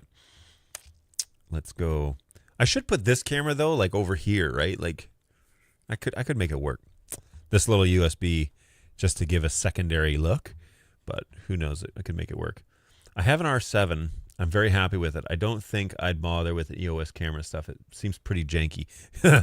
Yeah, don't come here to find out how things seamlessly work, because I will figure out a way to break them, and then it'll be super frustrating to watch me try and fix them. But yes, it does seem a little bojank trying to get this thing to work. All right, I've shut this thing down now, powering it back up. It's plugged into my computer. The camera's running. Doesn't seem to be any sort of issues there. And so as EOS opens, it should request to join it. That should be the camera. And like, it doesn't really appear to be any issue connecting to the camera because the EOS software found it right away. So $10 says it might be this. And I'm not too sure why I have a utility and then I have a utility pro. That also seems kind of pointless. And it's not connecting. So we're going to close this down. I'm going to close down vMix just briefly because I know the camera works. It is connected to the computer because I was able to pull it up before. So now we're going to reopen our vMix configuration. Connect is not running. And if I can bring it in directly via USB camera, then I will output NDI output preview and NDI output. No, that may not work. I'll think about it. How I want to do this. But change this now to camera EOS Pro.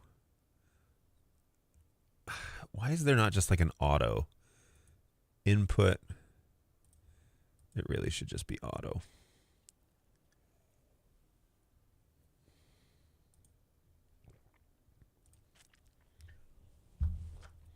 Temporarily stop this. This needs to just be none.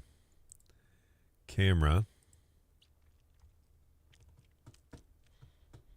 See, the other way to do it is to utilize this new card. And so I could go into AverMedia 1 with the game, and then I could come out via HDMI and go into AverMedia 2 with the camera, and then that would work. But it kind of bypasses the whole need for having a USB style camera, right?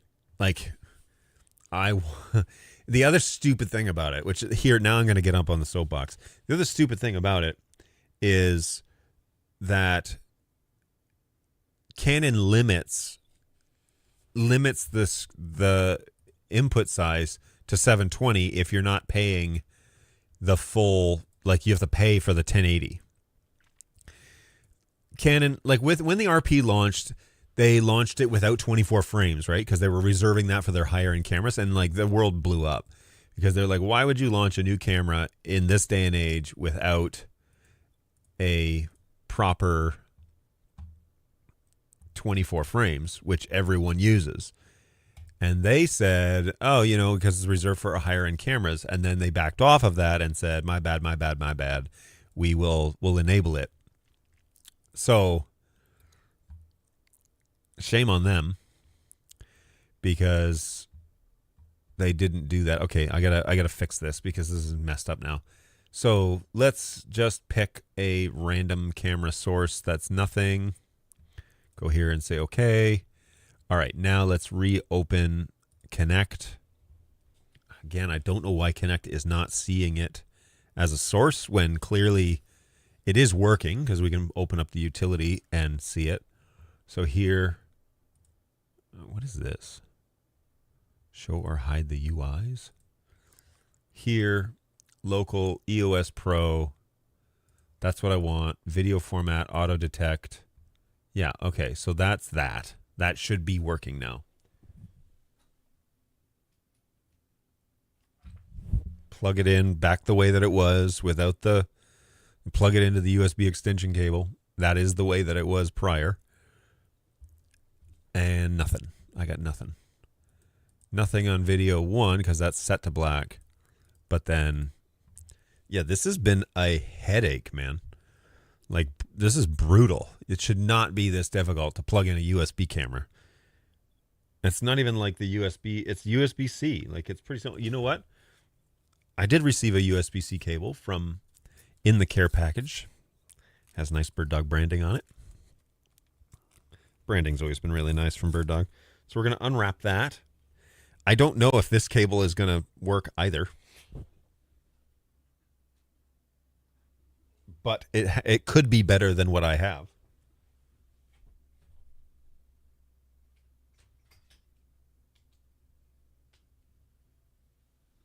I mean, better than nothing is something, right? So maybe it'll work. Maybe it won't. Maybe the bird dog cables are not meant for data. They're only meant for power. I don't know.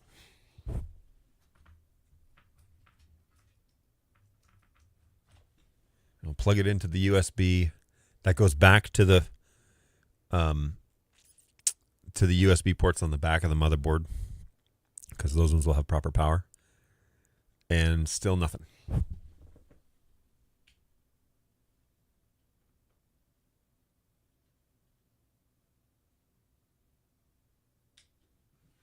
All right, full power off, full power back on.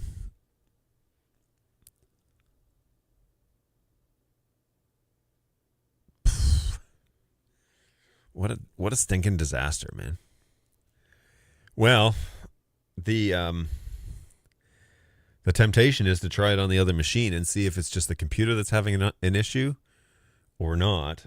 This PC is currently running at 5%. That's running vMix with all this webcam and everything. So, I mean, it's worth a shot, right? However, it doesn't mean I got to crawl and grab things. So why don't you all enjoy some Donkey Kong music while I figure that out?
Okay, I got a super long extension cable, which may be part of the problem, but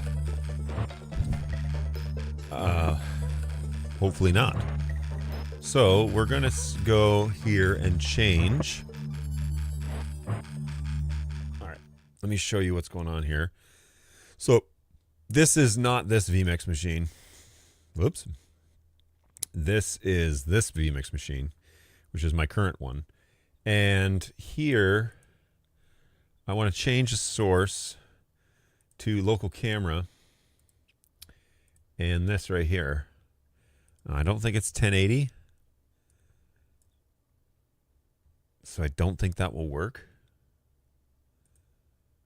Do you want to temporarily stop this? But I do think it is 720. Whoops, sorry everybody. 720.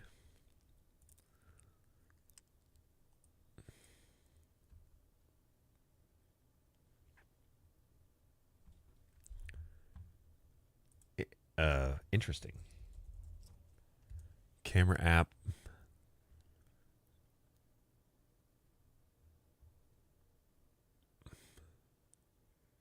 Oh, shoot. Not there. Here. I was like, what's going on? Camera app.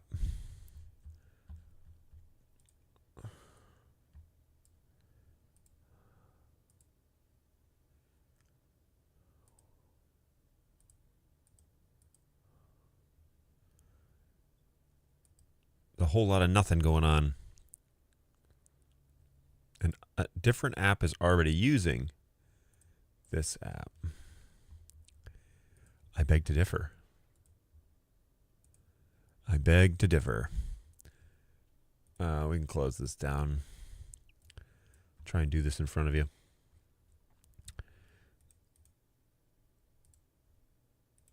boy, this is brutal, y'all. Brutal. It should be 30 frames. Is the camera overheating? I know that was a thing back in the day.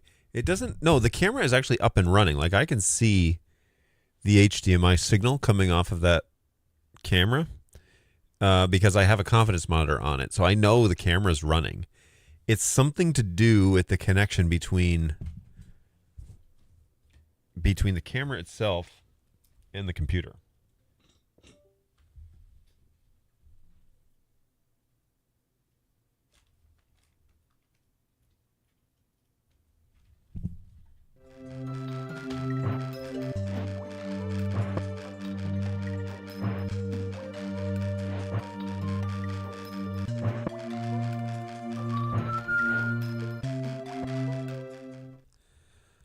So the fact that it won't load, switched it all back to the original cabling, 720p 30. It does not want to bring it up. Now, as I recall, I think this may have been part of the original issue with this camera, is that when I tried to bring it into vMix did not like it. And I'm trying to remember if that was a thing.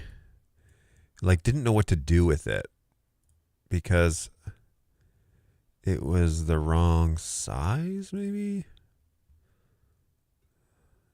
No. So actually, I think the way around this is to get an HDMI cable and go into it via... via HDMI. I think that's the next logical solution if Kinect is gonna fail. So hey, this is why we tune in, John. Tech support, problem solving. It's like watching a master play at Carnegie Hall. Wow. I don't know if I would go that far, man. Let's not say master. Let's just say a bumbling idiot or something. I don't know. Something that doesn't elevate me too high. So the only issue is now I got this banjo string HDMI cable, and so I've got to switch the switch HDMI with this one, and then I'll hook that one up to here, which is fine because I want to switch the switch anyway. Switch. I want to switch it anyway. So here we go one more time. Oh, whoops.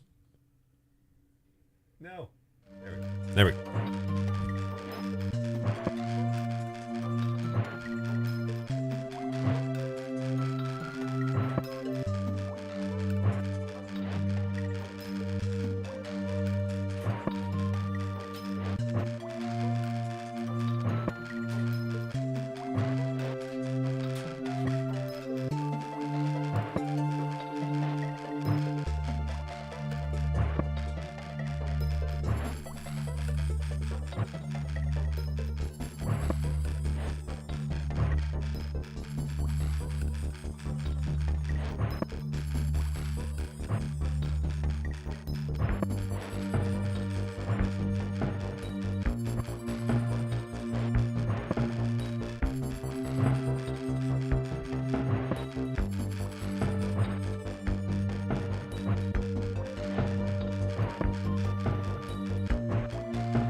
Okay, hold on. She'll come back.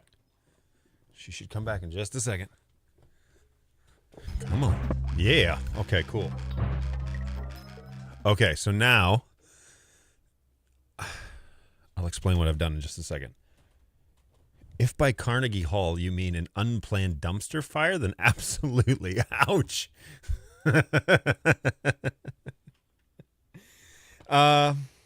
Yeah, okay, that's one way to think of it.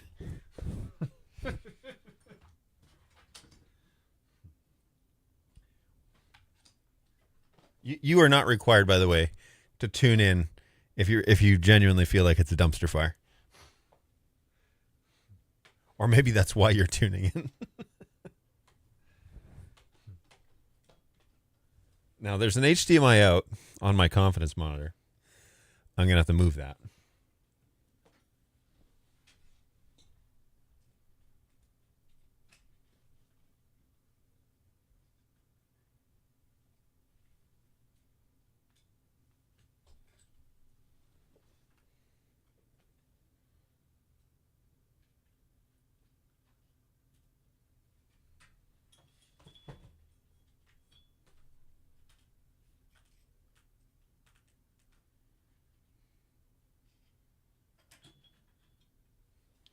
Okay.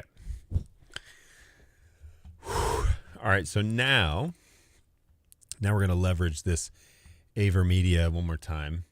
We're going to change this finally to oopsie, not this one. This one. Change this to this. Duo 2. Boom. Boom. There we are. So the issue that I have here, obviously, is that you can see all this other crap on here, which I've got to get off the screen. So you can really tell it's a Canon camera because by the way that it is. But now at least I have these outputs. So now if I go here, say NDI outputs, NDI 1, I want this to be input 21. Okay. And then here, I want this to be input 1. Yoink. And then I say, oh, don't click cancel, kids. All right. 21. 1. Turn that on. Hit OK. All righty. So now I can come back to my sources here in the actual vMix show, which is now what you're looking at.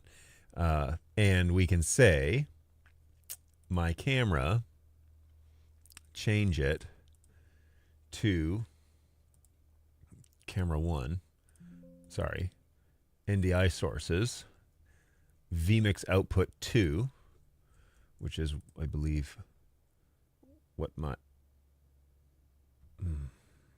Oh, yeah. And there's one other problem.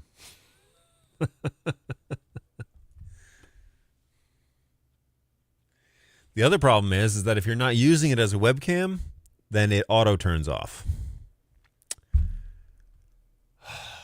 Man. Yes, dumpster fire is the correct term. You are correct. Because, my goodness, how do I keep this going? I think the answer is you have to run this thing in the background as a USB source.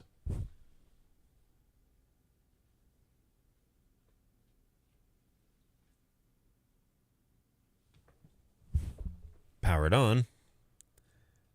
Come on. At least attempt to power it on.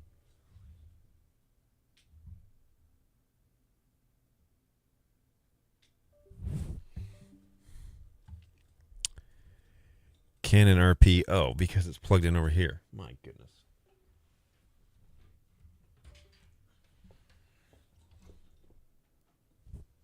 If this shows up in Connect, I'm going to be really mad. Really mad. All right, so my image, although it looks like crap, my goodness, why is it so choppy? Oh, it might actually be the settings. So check this out.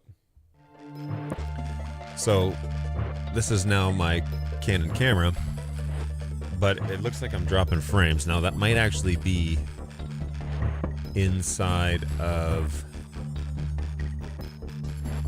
the software, the AverMedia software.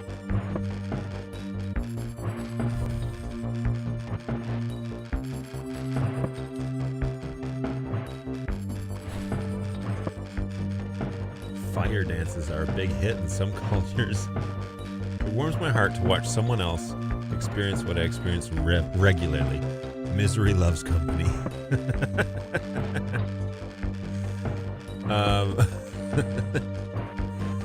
All right, so here, let's open this up real quick so you guys can see what I'm looking at over on the AverMedia side of things.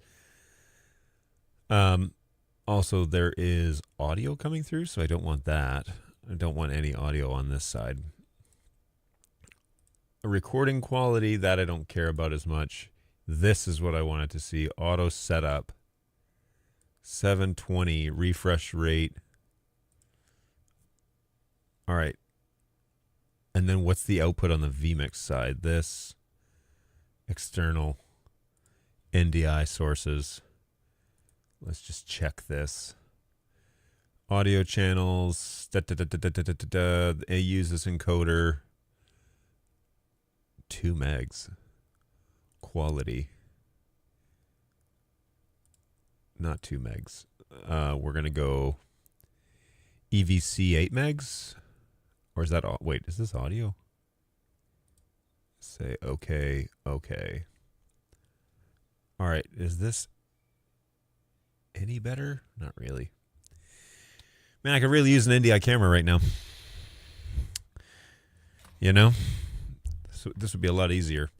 And I think that's the point, is that it's supposed to be easier and not this complicated.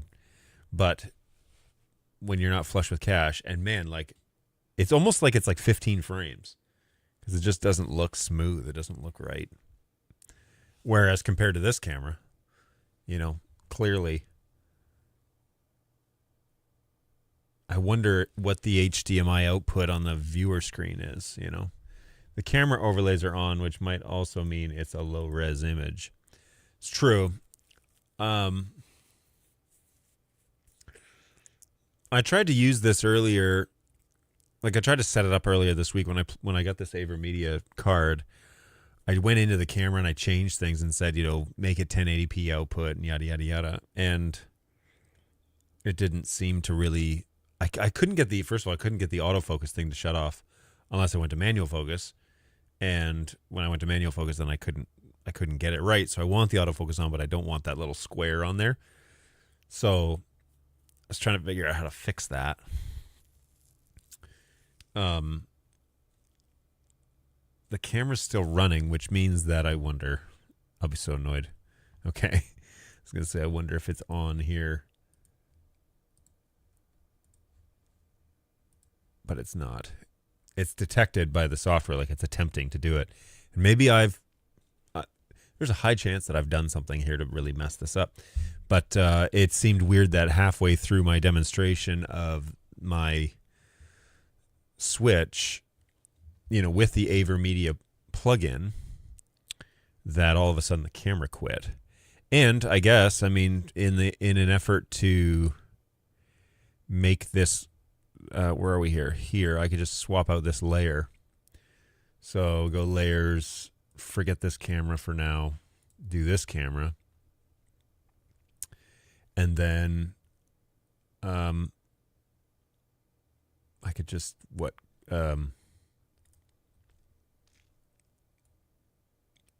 move this around a little bit out of the way. Crop.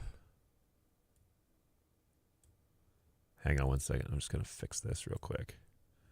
Move. Like, put me over here maybe. So, although this other camera looks like crap, for the interest of what it is that we were actually up to today, you know, I could use this camera, I guess, and that would be just fine. I could even put it in front of my screen or whatever. The question becomes, how do you play this game without... See, to me, it seems like it's high quality inside the Aver Media stuff, like it's smooth in there. So it's almost as if it's getting throttled or something there somehow. Maybe it wasn't, I don't know. It doesn't seem right. But anyways, but this is that game capture stuff, and I feel like it, and that is very delayed coming across coming across NDI like that through vMix.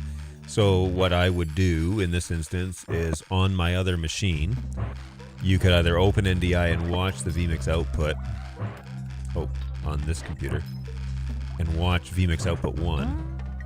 Nope, that's delayed. So forget that. I think it's actually vMix doing that. So instead, let's go to the Aver Media Central software and see if that's any faster. Single screen, make it full screen, and play it out of here. Yeah, that's quicker. Yeah. Whoa.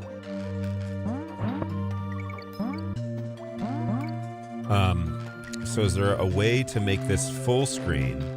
Yes. Okay. So there is a way. This frog does not jump as I expect him to. I guess they may not be thinking. Oh, bonus run, let's go.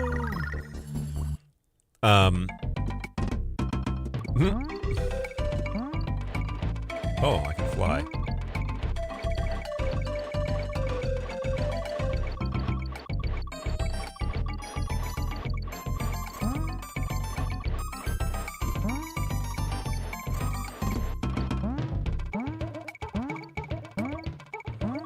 Seconds to go.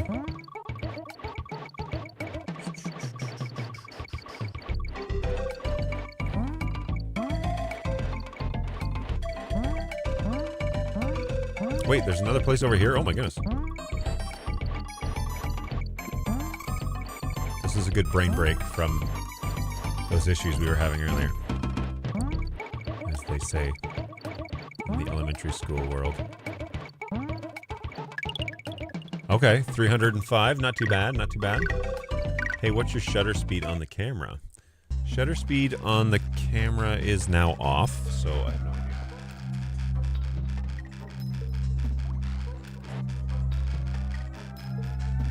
I think it's 1 over 125. Oh, it's 1 over 100 right now.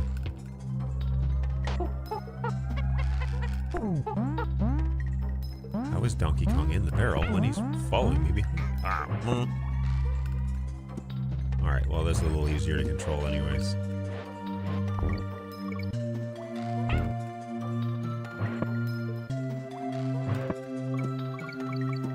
You know what level gives us the most anxiety as young, like 1970s, 1980s kids? The minecart ride. That thing, seriously, was the worst. It's coming up. It is coming up. So this, it's not this, is it? Oh, it is this. So yeah, this level is why the 1980s, 1990s kids have high anxiety, because this gets so stinking ridiculous. I don't like this.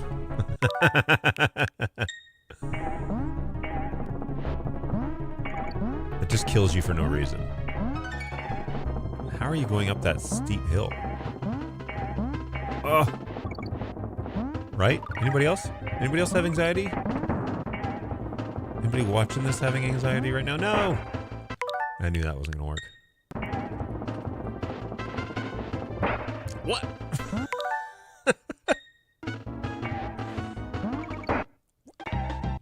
How?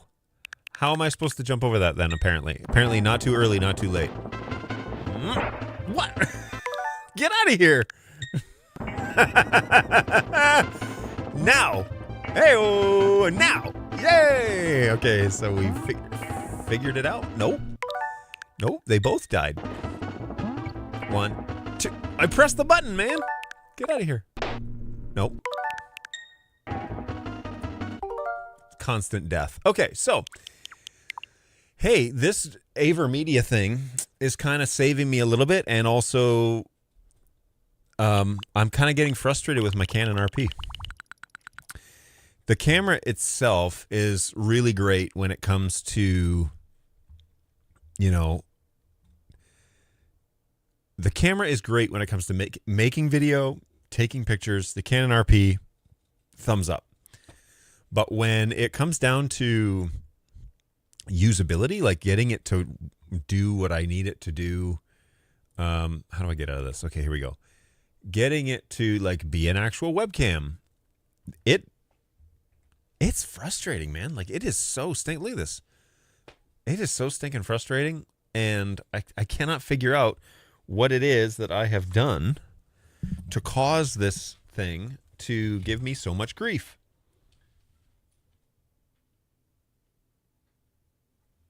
So I'll plug it in without the extension cord again and go directly into the front of the computer, and I'll try and wrap it up here, but like, oh, my coffee's gone too, so that's not good. But if I plug it into the front of the machine, it's still working. The HDMI portion is still working in the AverMedia stuff. So here is the single source for this camera right there. But then in here, this thing has never recovered from when I told it to switch sources. It works. Otherwise, like, I can share screens. I can do all this stuff. I can pull up other sources. The vMix output is here. Black. And then when I go to local, pro, nothing. If I open Utility Pro, okay, check this out.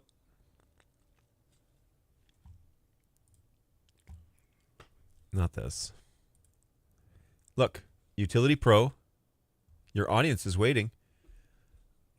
Updates available? Is that what it is? Are we holding me out because I didn't do the updates? Also, does this have an output? Right? So what's the output here? Like it says your audience is waiting. Does this subscriptions audio? See, this is what I hate. If you want to stream in 1080, you have to update. A new version has been downloaded, ready for install. Okay, let's install it. I hate that. Canon, do not nickel and dime your customers. You already charge a fortune for your cameras and a fortune for your lenses. That's where you make your money. Make them easy to use. I don't understand why. No, stop that. Don't put them on my desktop. I don't know why you have to make it almost like a virus to get people to actually want to use your products. Like, I should want to import this and use this as my primary camera every single day. But if it gives me this much grief, I'm seriously thinking about going to a camera capture system that's like an SDI out, a high quality, you know, like a Blackmagic or something to do my streaming stuff. Why would I waste my time? I'm resorting to a Logitech 920 just because I can't seem to get you to function correctly. Like, I don't understand how you think that this is a great way to operate. It just doesn't make any sense to me. All right, so we're still installing. I don't know why we need 600 permissions to install your one piece of software. Maybe this will make it like super usable, like user friendly. Maybe, but I doubt it, man. I doubt it. And in the meantime, I'm gonna throw this out there. Like, this AverMedia card is not crazy expensive, but you get 2 inputs, whereas like a lot of the Elgato stuff only gives you 1, right? So if you have a HD60 capture card, you plug it in and it works great, but it only gives you 1. This thing gives you 2. Now, one little drawback that streamers were saying, and it's true, the LED system, you can't turn it off on the card. So if you have you know, if you have a glass case for your computer, it's going to cycle through the rainbow and maybe ruin your aesthetics. But if you have a closed server like I do, I don't care what color the LEDs are.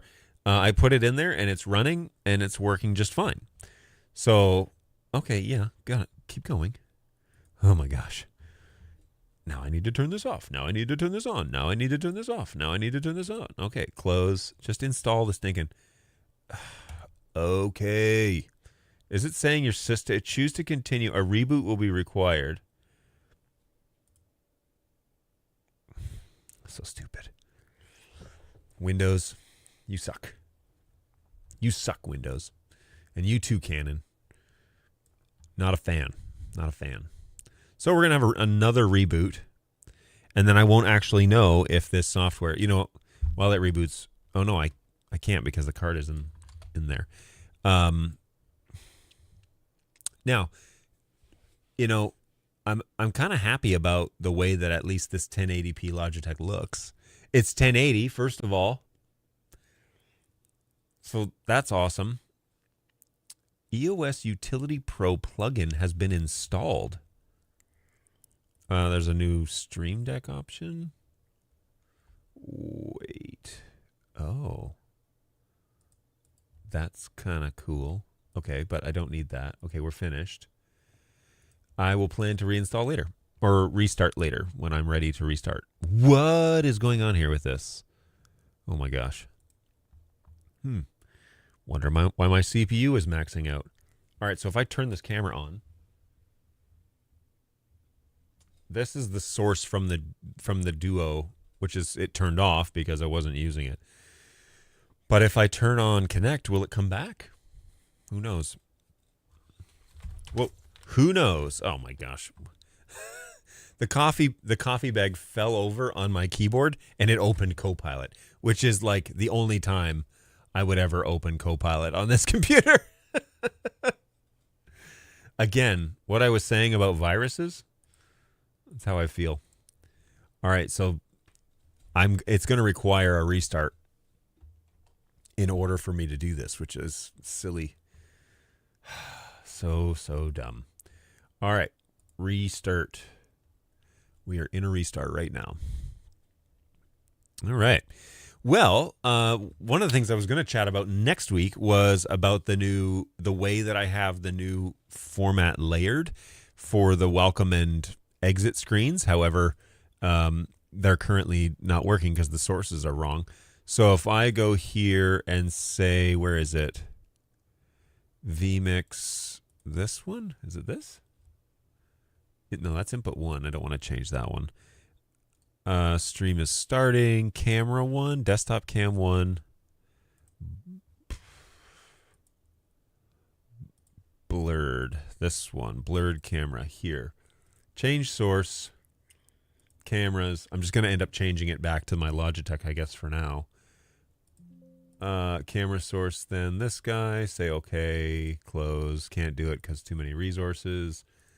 Okay. So I can't even do it. I can't even do it until this is stinking restarted. All right, I will duplicate this then. This one right here. Okay. And then effects, blur, add, nothing. Cool. So I can show you what I'm doing here. Actually, I don't know. I don't know why.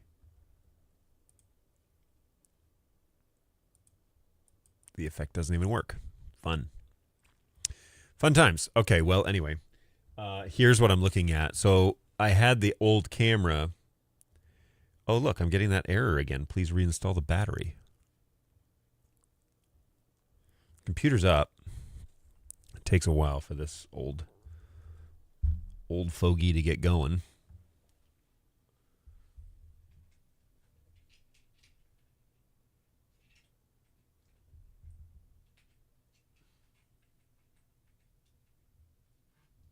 Oh, jeez. Man, this is This is beyond annoying at this point. All just give me 2 seconds, y'all. Just give me 2 seconds.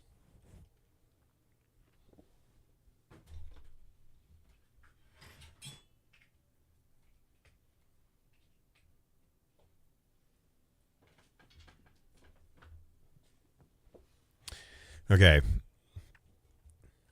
I rarely get to use that be right back screen. See here, I have this like Gaussian blur effect, but it's not working on this source, which is really weird. Blurred camera. This is on 1. All right, and now that other computer is up. So let's go into that machine. Just take a quick peek at what's going on here. Okay, so here is that screen. Still can't find it. Jeez. Why? What has changed that is causing this to...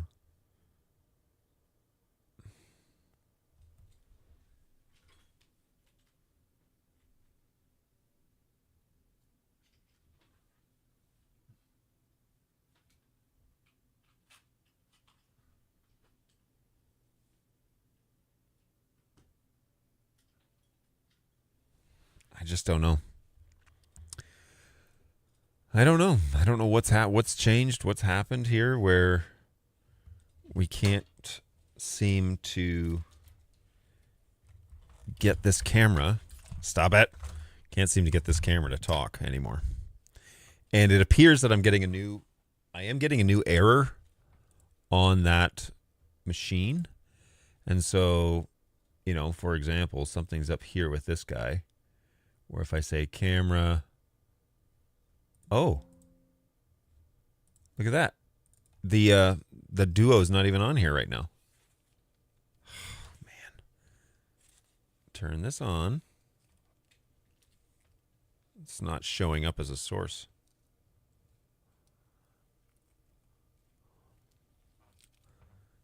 Okay.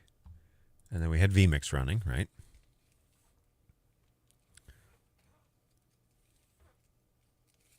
Okay, so there's the camera. Okay, so that's something. At least the HDMI out is working. And then, do we still have a switch?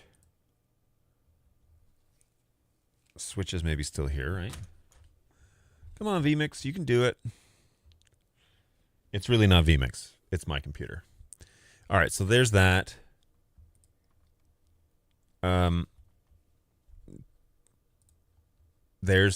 Okay, so there is the where's Live Duo 1?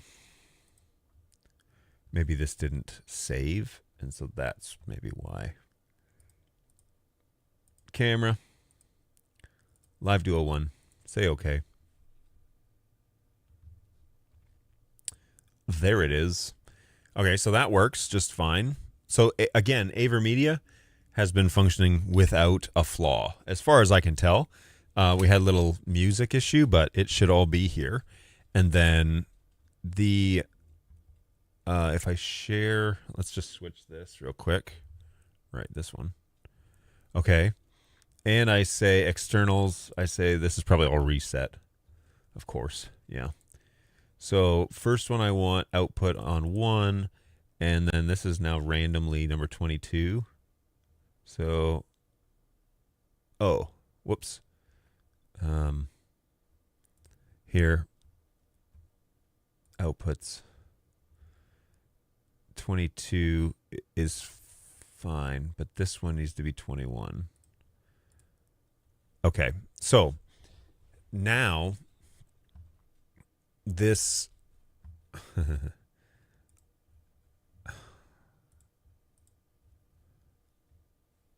yeah, this is like, I think this new tech software is malfunctioning big time.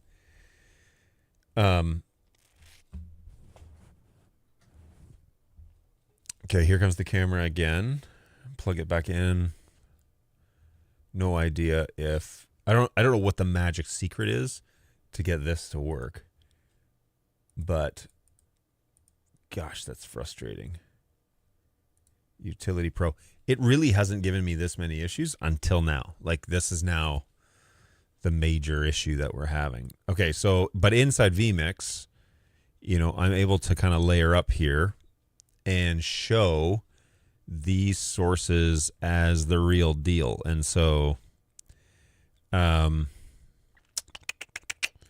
outputs, I kind of had a gaming one going, right? But now it's mysteriously disappeared again. Backgrounds, layouts, yada yada, video inputs. It's probably because I have all these closed. Okay, so we'll do this one. So we just say layers. This I want it to be what is it? This? Yeah. And then this layer, I want this to be this. And I'm just going to move me over here, I think. All right. So now can bring that over. I'm going to mute the webcam because it sounds like that's maybe repeating itself. And then the audio for this guy, why does that run off the top of the screen? Is it supposed to do that? Let's go back here. vMix, let's edit all video sources. It's because this one's zoomed in, that's why. So I shouldn't have done that. I should have added a new source instead and done this, this,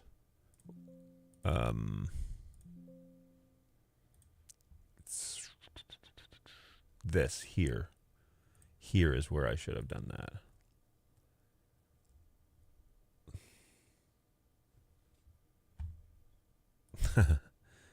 Edit.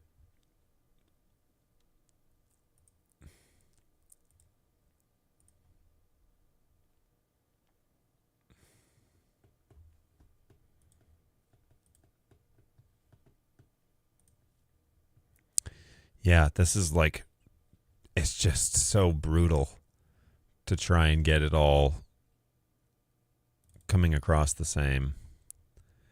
Okay, there it is. So now if I'm going to show this, let's edit this one again real quick and go down here to videos. Sorry about that. I don't know why that's looping,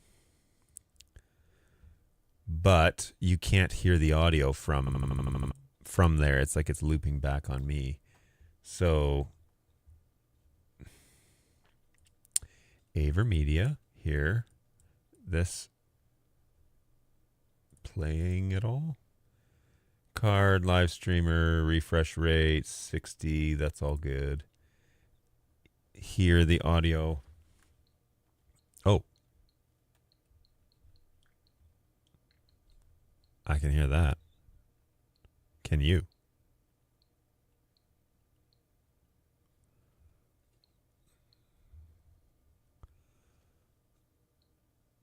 Where is that coming through? That's not even coming through the monitors. All right, so this I want off.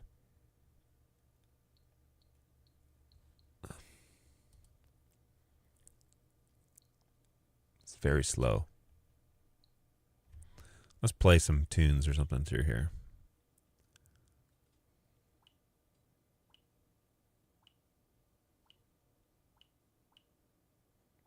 It's quite delayed.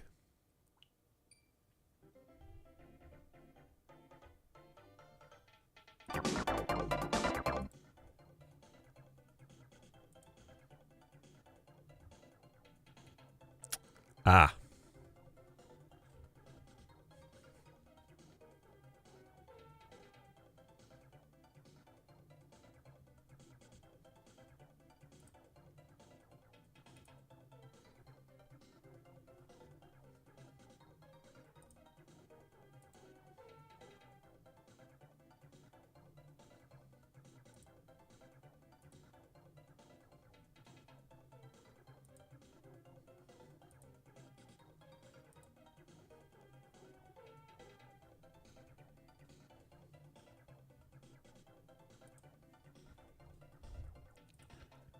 I hear nothing. Switch stream is glitching, though. Yes, it is. You're right. Why is that?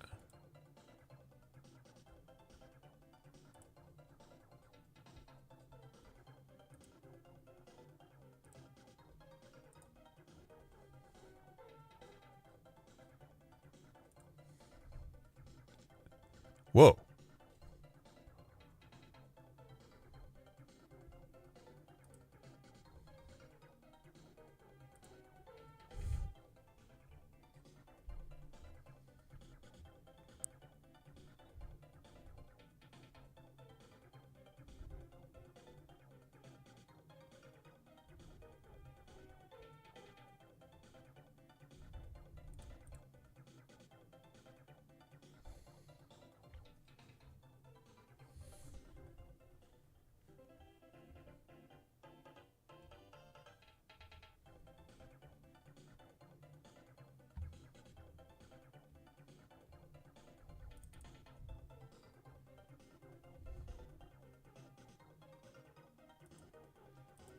Yeah, I saw that. That's weird.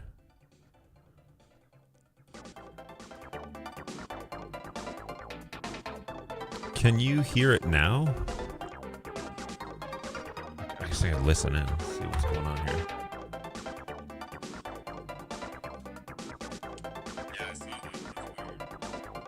Okay, so it's like faintly in the background.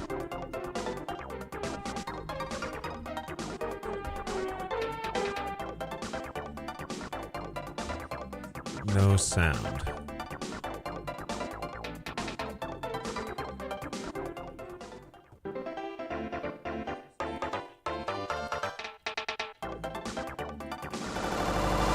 Whoa.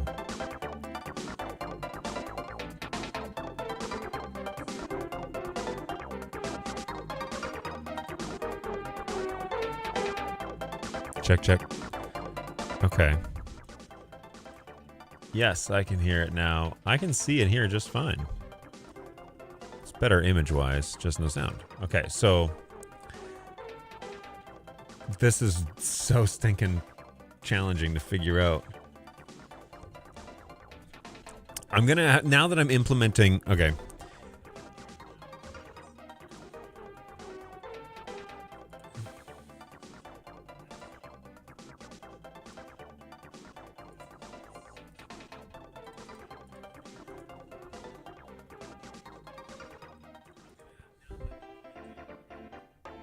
All right. Here we go. Hopefully you can hear me. I'm still listening to the music somehow. Trying to think, how is this coming over?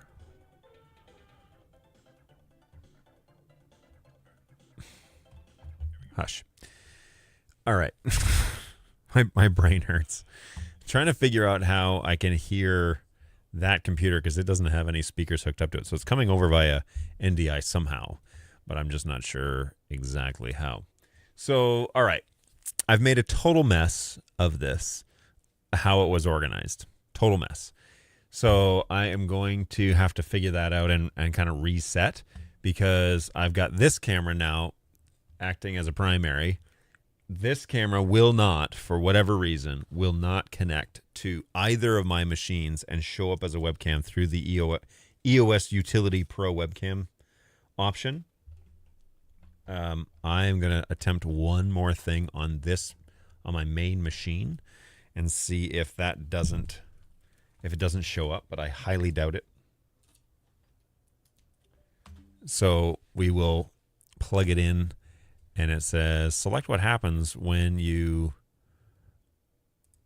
plug in the EOS. I want no action taken because, and actually I don't think I can do it on this machine because I don't have the NewTek Connect software that turns my USB camera into an NDI signal. So what else is out there that does that? Anybody know? Oh, you know what might actually, what's his face? Zen, right? What's his face? NDI stuff, Zen router.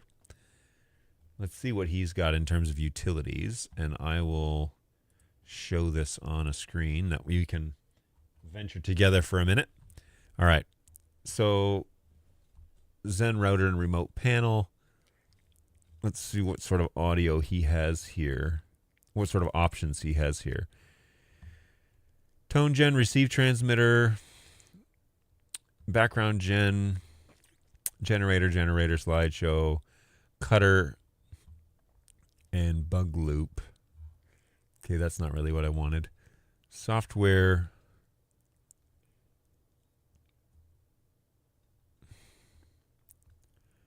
Router and remote. Will the router do it? I know this is like a video switcher. But what I want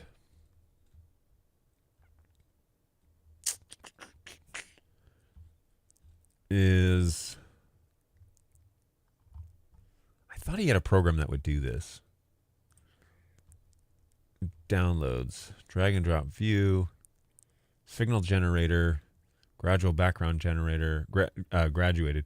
No audio meter. What is this? Transmit receiver processor. Did I imagine that? This guy had... Whoops. Remote panels. You could bring in a source.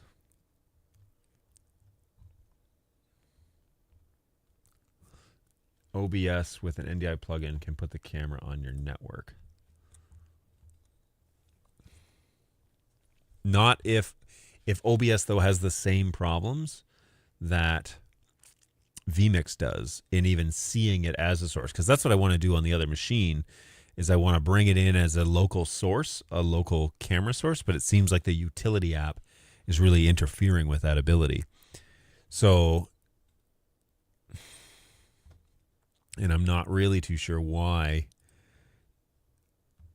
like, Connect can't, now all of a sudden can't magically see it. And so here, it doesn't even show the Utility Pro logo, which concerns me a fair bit, because here, just like Utility, it should show that. But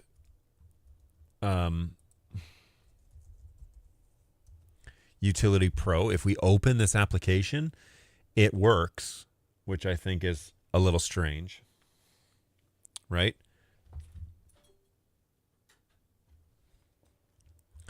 So we plug this in. There I am. The camera has been added as your default scene. So if I go now to Utility Pro, nothing. I get nothing out of this. So I want to know what is, first of all, what is the purpose of this? And I wonder, look at all these. What is this? Virtual desktop, NDI audio. That's the audio side of things.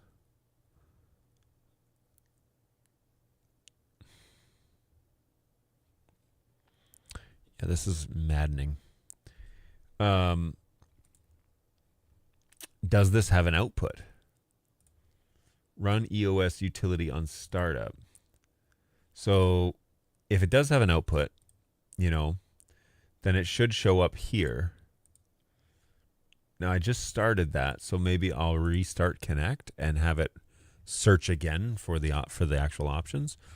But it definitely should have. Yeah, and this is still live and making sounds. All right, so now that that's shut down, let's open Connect again. Certainly you don't need to run this in order to run it as a webcam, right? It should work in the background. But unable to stream module, please upgrade for simultaneous streaming. Well, why? I don't want to pay you more money. I just want this thing to work as a stinking webcam. Why won't it work as a webcam? Maybe so that's probably what's happening here. Whoops. So, all right. So I don't want a simultaneous stream. Let's close this down. And stop. I don't want you to gather anything. Subscriptions, video, 30 frames. See, you have to upgrade for 60. Preview, crossfade, direct, lower resolution for cameras that are connected wirelessly. Always use, never use lower resolution.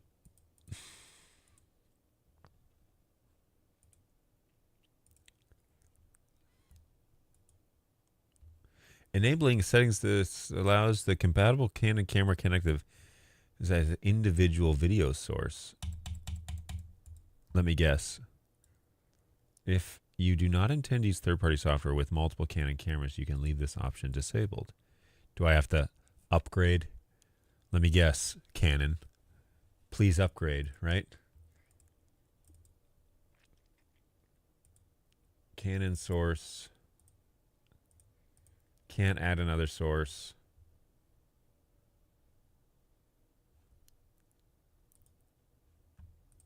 I don't have a subscription. I just hate that. I hate that companies have gone to the, if you want functionality at all, we should milk you for all you're worth mentality.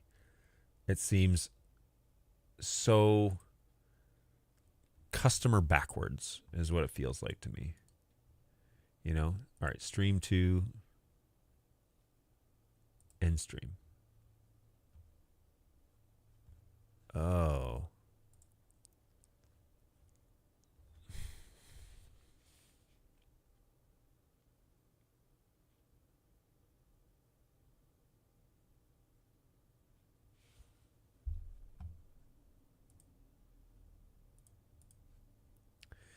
That's interesting.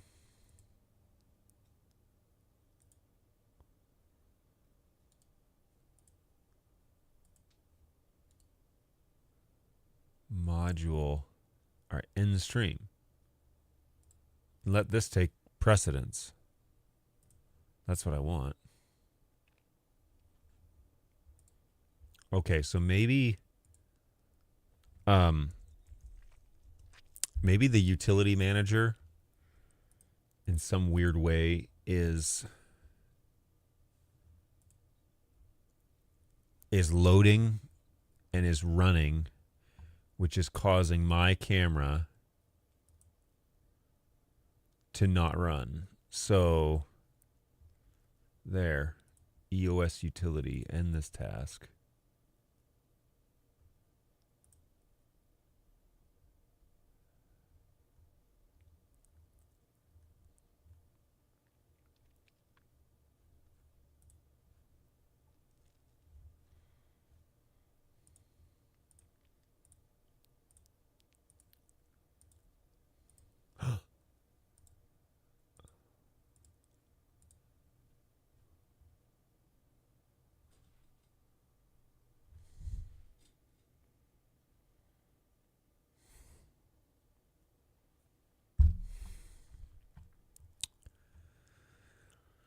Fascinating.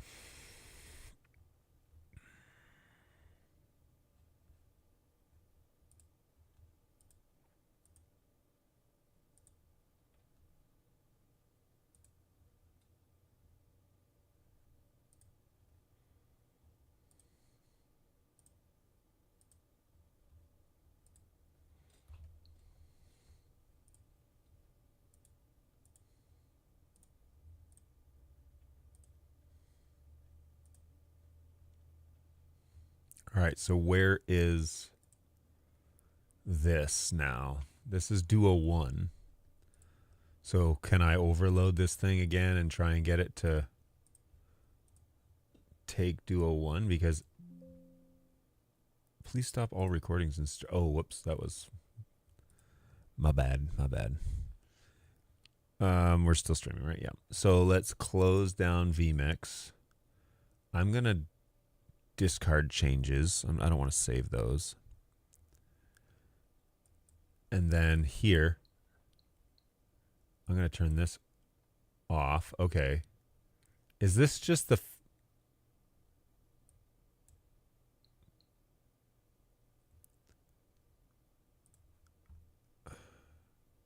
So again, connect. All right. Kill this.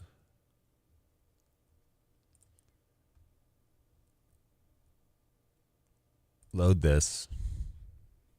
This is crazy.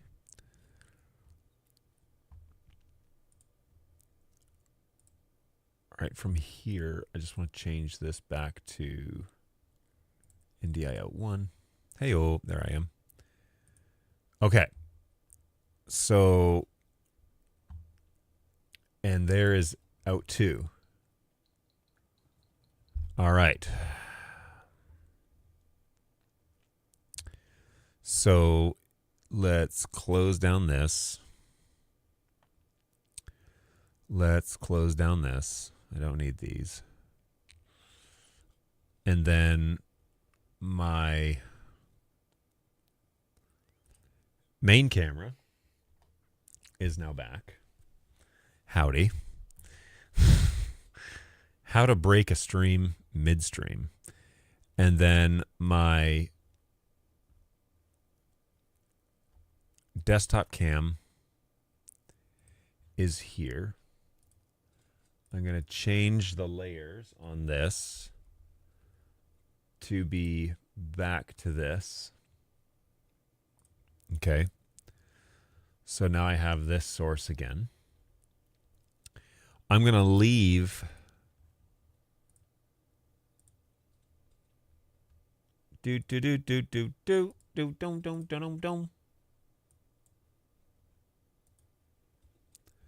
Notice I'm like, that's not working anymore.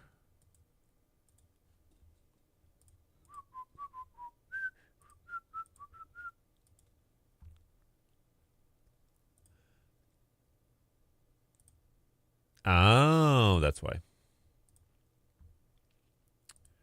Because I was adding it to a layer and it didn't need to be there. There we go. All right. Riddle solved. So now my blurred camera is now blurred. Microphone's working. The audio for this guy is still working. Is the source? Where's the source for this now? I think I deleted it because I was getting ahead of myself. So the question I have is, why am I hearing this sound? It's because I'm remoted into this machine, right? Yes, that is why. Okay, so let's close this down. Let's go back. Let's build a layer here. So I'm going to add an input, and it's just going to be a blank input. And then we're going to go here and arrange this. So layers, the first layer is going to be, I'm sorry, this input actually needs to just be out 2, which is an NDI source out 2. Boom. Okay, so we have our out 2 source. Does it have audio? That's the next question. Yes, it does. Okay, cool. The next one we're going to build is our actual gaming output, which is probably like how I should have done this originally. But here we go. So we're going to go to layers instead here, and we're going to say our back layer is going to be our game. So that's output 2. And I want the whole thing to be shown. And then on layer 1. Layer 2, we're going to add my camera. But here, I'm going to set this up so that it can be seen. I can be seen just a little bit. I'm also going to crop this, and I'm going to add a border. So we're going to turn the border on. We're going to increase the thickness. We are? Oh, shoot. I'm doing this to number 1. Turn that off. Select number 2. Then turn the border on.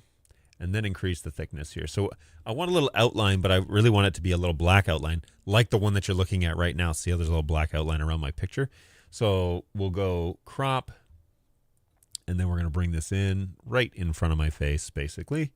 and then same on this side right behind me, so that you can basically just see me. And then I will move me. You can actually just free move this like that. Make sure the white border is shown, and make sure none of the other stuff behind it. I might just crop the top of this down a shade. And then I just want to change the border to black because that's my MO. And so we hit OK. Now I can show you this output like this. And when I play a game,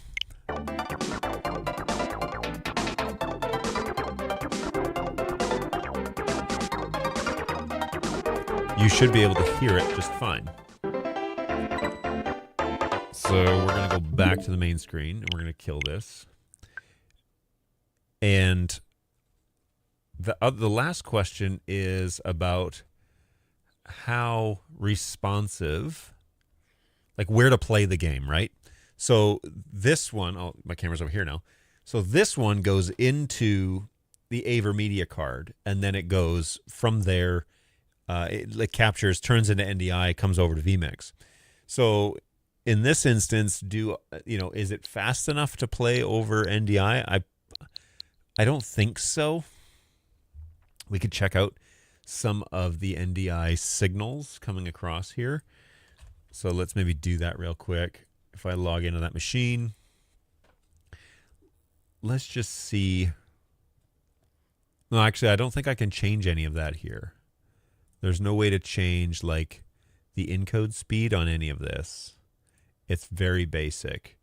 Video format, video detect, output, follow the source, that's fine. Output, hardware outputs. Yeah, there's nothing here that I can do to like accelerate it to using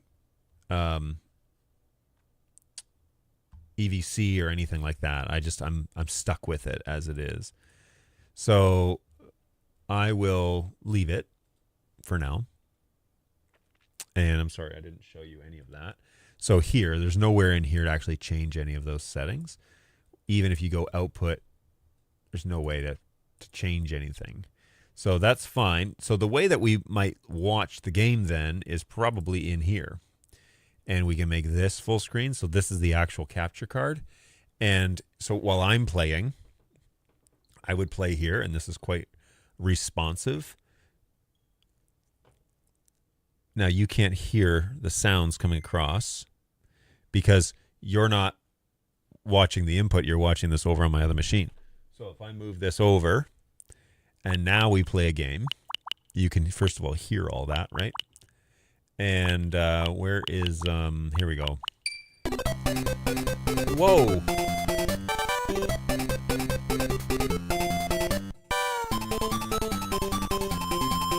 There's double audio for me. There we go. If I turn it off, I can hear the audio coming through. I can hear the audio coming through the vMix side of things, but I've muted it out of my computer so that I'm not hearing it twice. So, man, this game, legend. You basically like eat everything.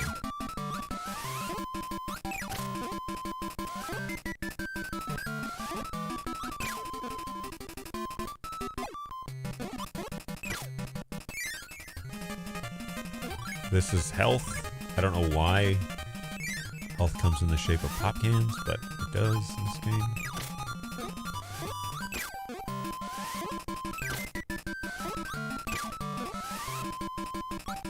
Told you I played this game too much. This is a... oh, and because it's full screen, I can actually play on my... actually, I could, but it's all backwards. So I'll play it. Whoa. No. Ow, crap. Well, I used to be able to play this game.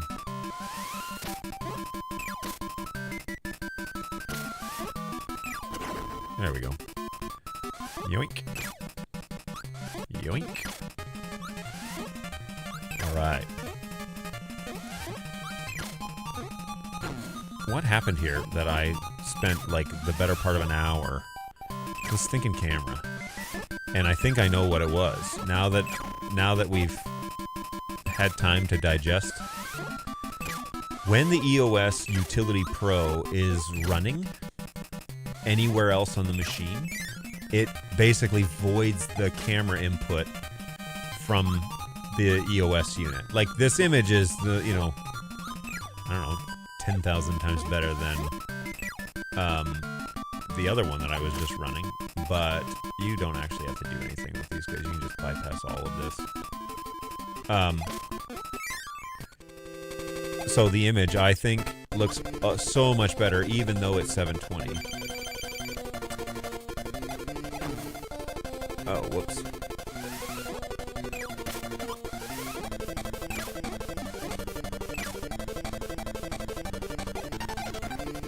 But the, what? How did I die? Hold the phone.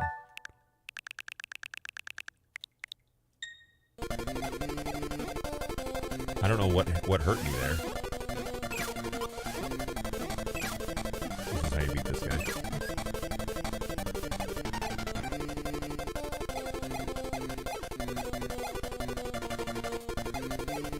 Yep. Okay. Convenient that when whatever these things are, they fall from the sky, they bounce towards you. So you can easily defeat them. I keep thinking my camera's over here.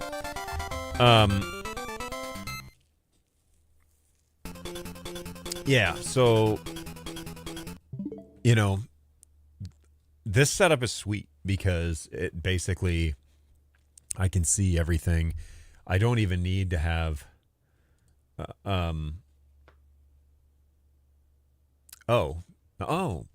interesting. If I don't need this to necessarily be full screen, I guess, if I can use this and watch it. All right, so you might be asking, John, why is your screen on your confidence monitor flipped backwards? Well, because I'm using confidence monitor and a mirror, and so everything is backwards. But if I wanted to look into my camera while I play, then I could just play this through Studio Monitor. Whoa. Oh, okay. And also, I got to remember the controls. Okay, here we go. I don't know, it seems to be misbehaving.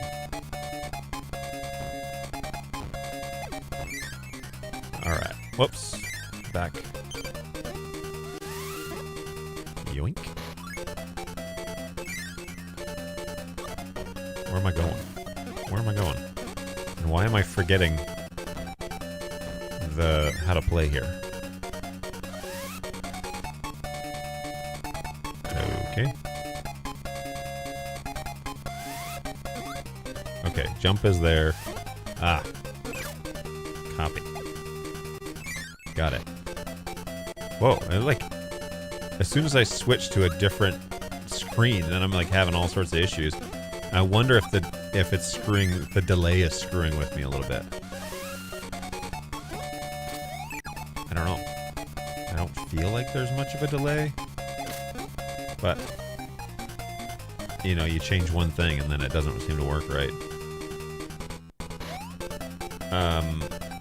Alright.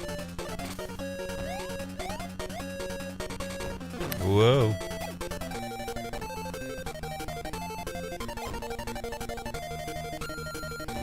This is the equivalent of like a star in Mario.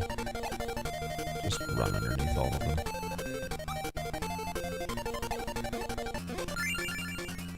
Here we go.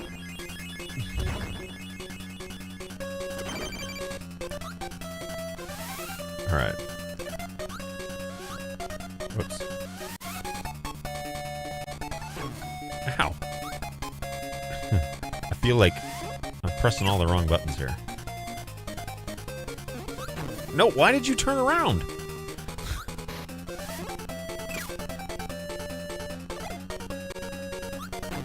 Ugh, my word.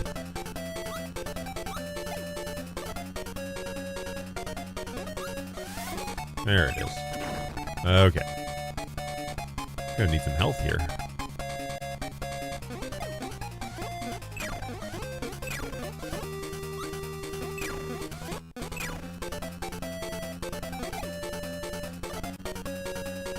Move quickly, because something appears here, yeah. Whoa. There's some health. And... wait. Oh. That's deceiving. I thought it was like an invincibility thing, but nope. Man. There we go.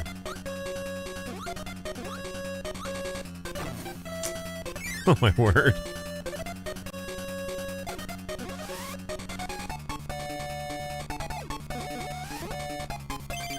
There we go. That's something.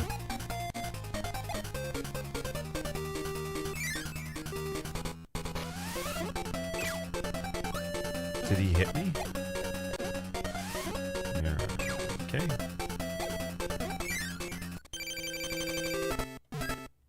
Whoops. Oh, crap. No.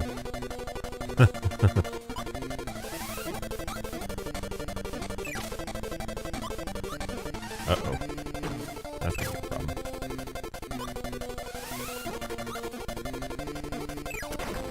Ooh. Right in a row.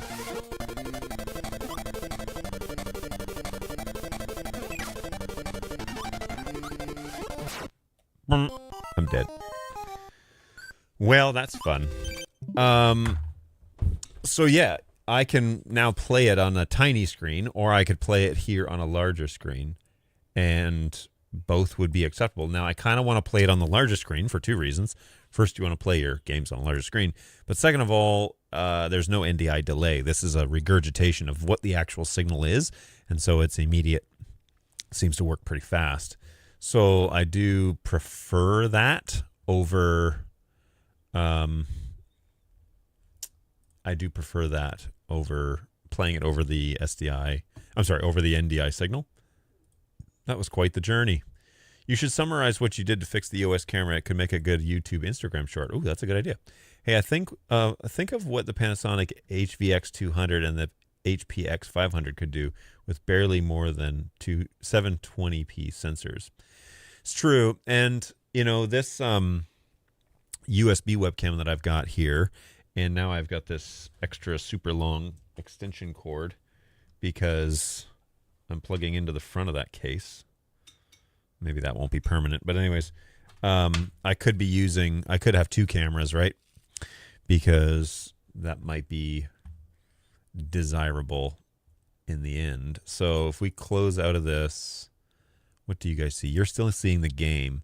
If I open this and I go to X, now I can see my vMix output. Yeah, so now I can see what I'm looking at here from this computer. This is a very confusing setup, but you know, all in good time. I'll try to explain it, especially because like capturing gaming, you know, you want it to be the most of the screen. People still want to see you, I think, but when you're capturing most of the screen, then if I were to move this and make this a little smaller, I don't know, what is that? Is that better or worse? Kind of put me here in the corner so people can still see what I'm doing, but the majority of the screen is there. I kind of like that the best. And I'm going to set this as general output so that it's here on my screen. There. So, there is the majority. Okay, so it's a good suggestion. I'll try and summarize in under a minute. Here's what happened. When I plugged in my EOS camera, all of a sudden I got an error on it. It could be any reason, but it got disconnected from my computer. And when it got disconnected and I was running live, okay, I was bringing it in to a program that was reading it and converting it into NDI. What happened was the utility program, in particular for the Canon cameras, the utility program, the EOS utility program, turned on and was running in the background. Well, then when I tried to reconnect my camera to sources, vMix, NDI, or NewTek Connect, and a few other things, even the camera app, it wouldn't see it. But when I would open the Utility Pro app, it would see it just fine. So what I did was I went into Task Manager and I force quit the EOS utility. And after this show, I will make sure that it's force quit. It won't start on startup, because what it was doing was taking precedence and not allowing anybody else to see the actual camera source. So if you delete that, then you're able to run it into your software how you prefer. Now, sidebar, vMix doesn't see EOS utility natively yet, at least. It has a problem with it. And so there's no auto detect function inside vMix. You have to tell it what resolution, and it's kind of wonky with EOS Utility Pro. So there's not a whole lot you can do there, but that is how I went about to fix it after we discovered, I don't know, it took us 45 minutes to figure out what was wrong. So there it is. And I can't say enough good stuff about this AverMedia thing. It's not sponsored. Somebody gave it to me. A former coworker of mine sent it to me. Just looking for the box here. Here it is. So AverMedia, the card is the Gamer Duo, Live Gamer Duo. It is in particular the GC570D. Got it plugged into my machine. The installation process is a little wonky. The drivers, you got to download drivers. You got to download that little central program. You got to have it all there, and then you got to install it. It's a little 1990s install process, but so far it seems to be working just fine. I'm able to screen capture my Nintendo Switch, no problem, and it seems to be working as expected. So next we'll maybe test a different type of source, so probably my Xbox, which is over there. I need to find my 50-foot HDMI cable, but I don't suspect that there'll be any issues there getting all that to work. So pretty happy with that. AverMedia. AverMedia. This is the Live Gamer Duo. So seems to be working just fine. Shout out to Balu for sending that over. All right, it is 1 o'clock. I have to go and get my kids from school a little bit early today in an hour, so I need to go and get ready for the day and probably stop messing around with this stuff online. But thank you so much for those of you who came along for the ride. It has been quite the journey getting to where we are today, and so we will plan to do some more stuff next time. Thank you for following along. If you haven't subscribed, please consider doing that. It always helps. I'm trying to grow a little bit. And if you don't mind, if you still belong to the Facebook world, we need 100 followers on Facebook. It's just John O'Canute. You'll see my face. We need 100 subscribers over there in order for me to push live video through vMix over to Facebook. So if you haven't done so already, please do that. That would be a big help. And I'd love to get streaming over on Facebook so that this happens over there as well. That would be really neat. So take care of yourselves out there, everybody. It has been a roller coaster of a day. Remember today's non-sponsors, Ember Mugs. Keep your coffee hot and your creamer curdled. Sponsor number 2, non-sponsor number 2 is Heritage Coffee Roasting Company out of Juneau, Alaska. Excellent coffee. Worth ordering a bag just to give it a try and supporting them. And then my definite non-sponsor is the Kicking Horse Coffee, the Dark Roast, the Grizzly Claw. Doesn't taste like much. I don't think that's their slogan, but I'm willing to try their other flavors. We'll give that a go and see. I have some recommendations on this show to give them a try and maybe try again. So that's that. Those are our non-sponsors today, people that do not sponsor the show, but I'm going to say they do anyways. And then, of course, our AverMedia card. So take care of yourselves, everybody. We will talk more next week. I'll try and make sure that this works every time I turn it on. And then I can talk about that workflow process and some streaming theory. I want to go over. I was going to do it today, but next week we're going to do streaming theory in particular with our setup and shutdown processes that happen. That happen each stream, and what you should be considering when you are going to stream, what it should maybe look like. So we're going to talk about some of that next time. Did I kill VLC? I did. Okay, so here we go. We're going to sign off. Watch this automation. Let's hope it works. Let's hope I didn't screw something up. I probably did. And we'll see you guys next time. Take it easy.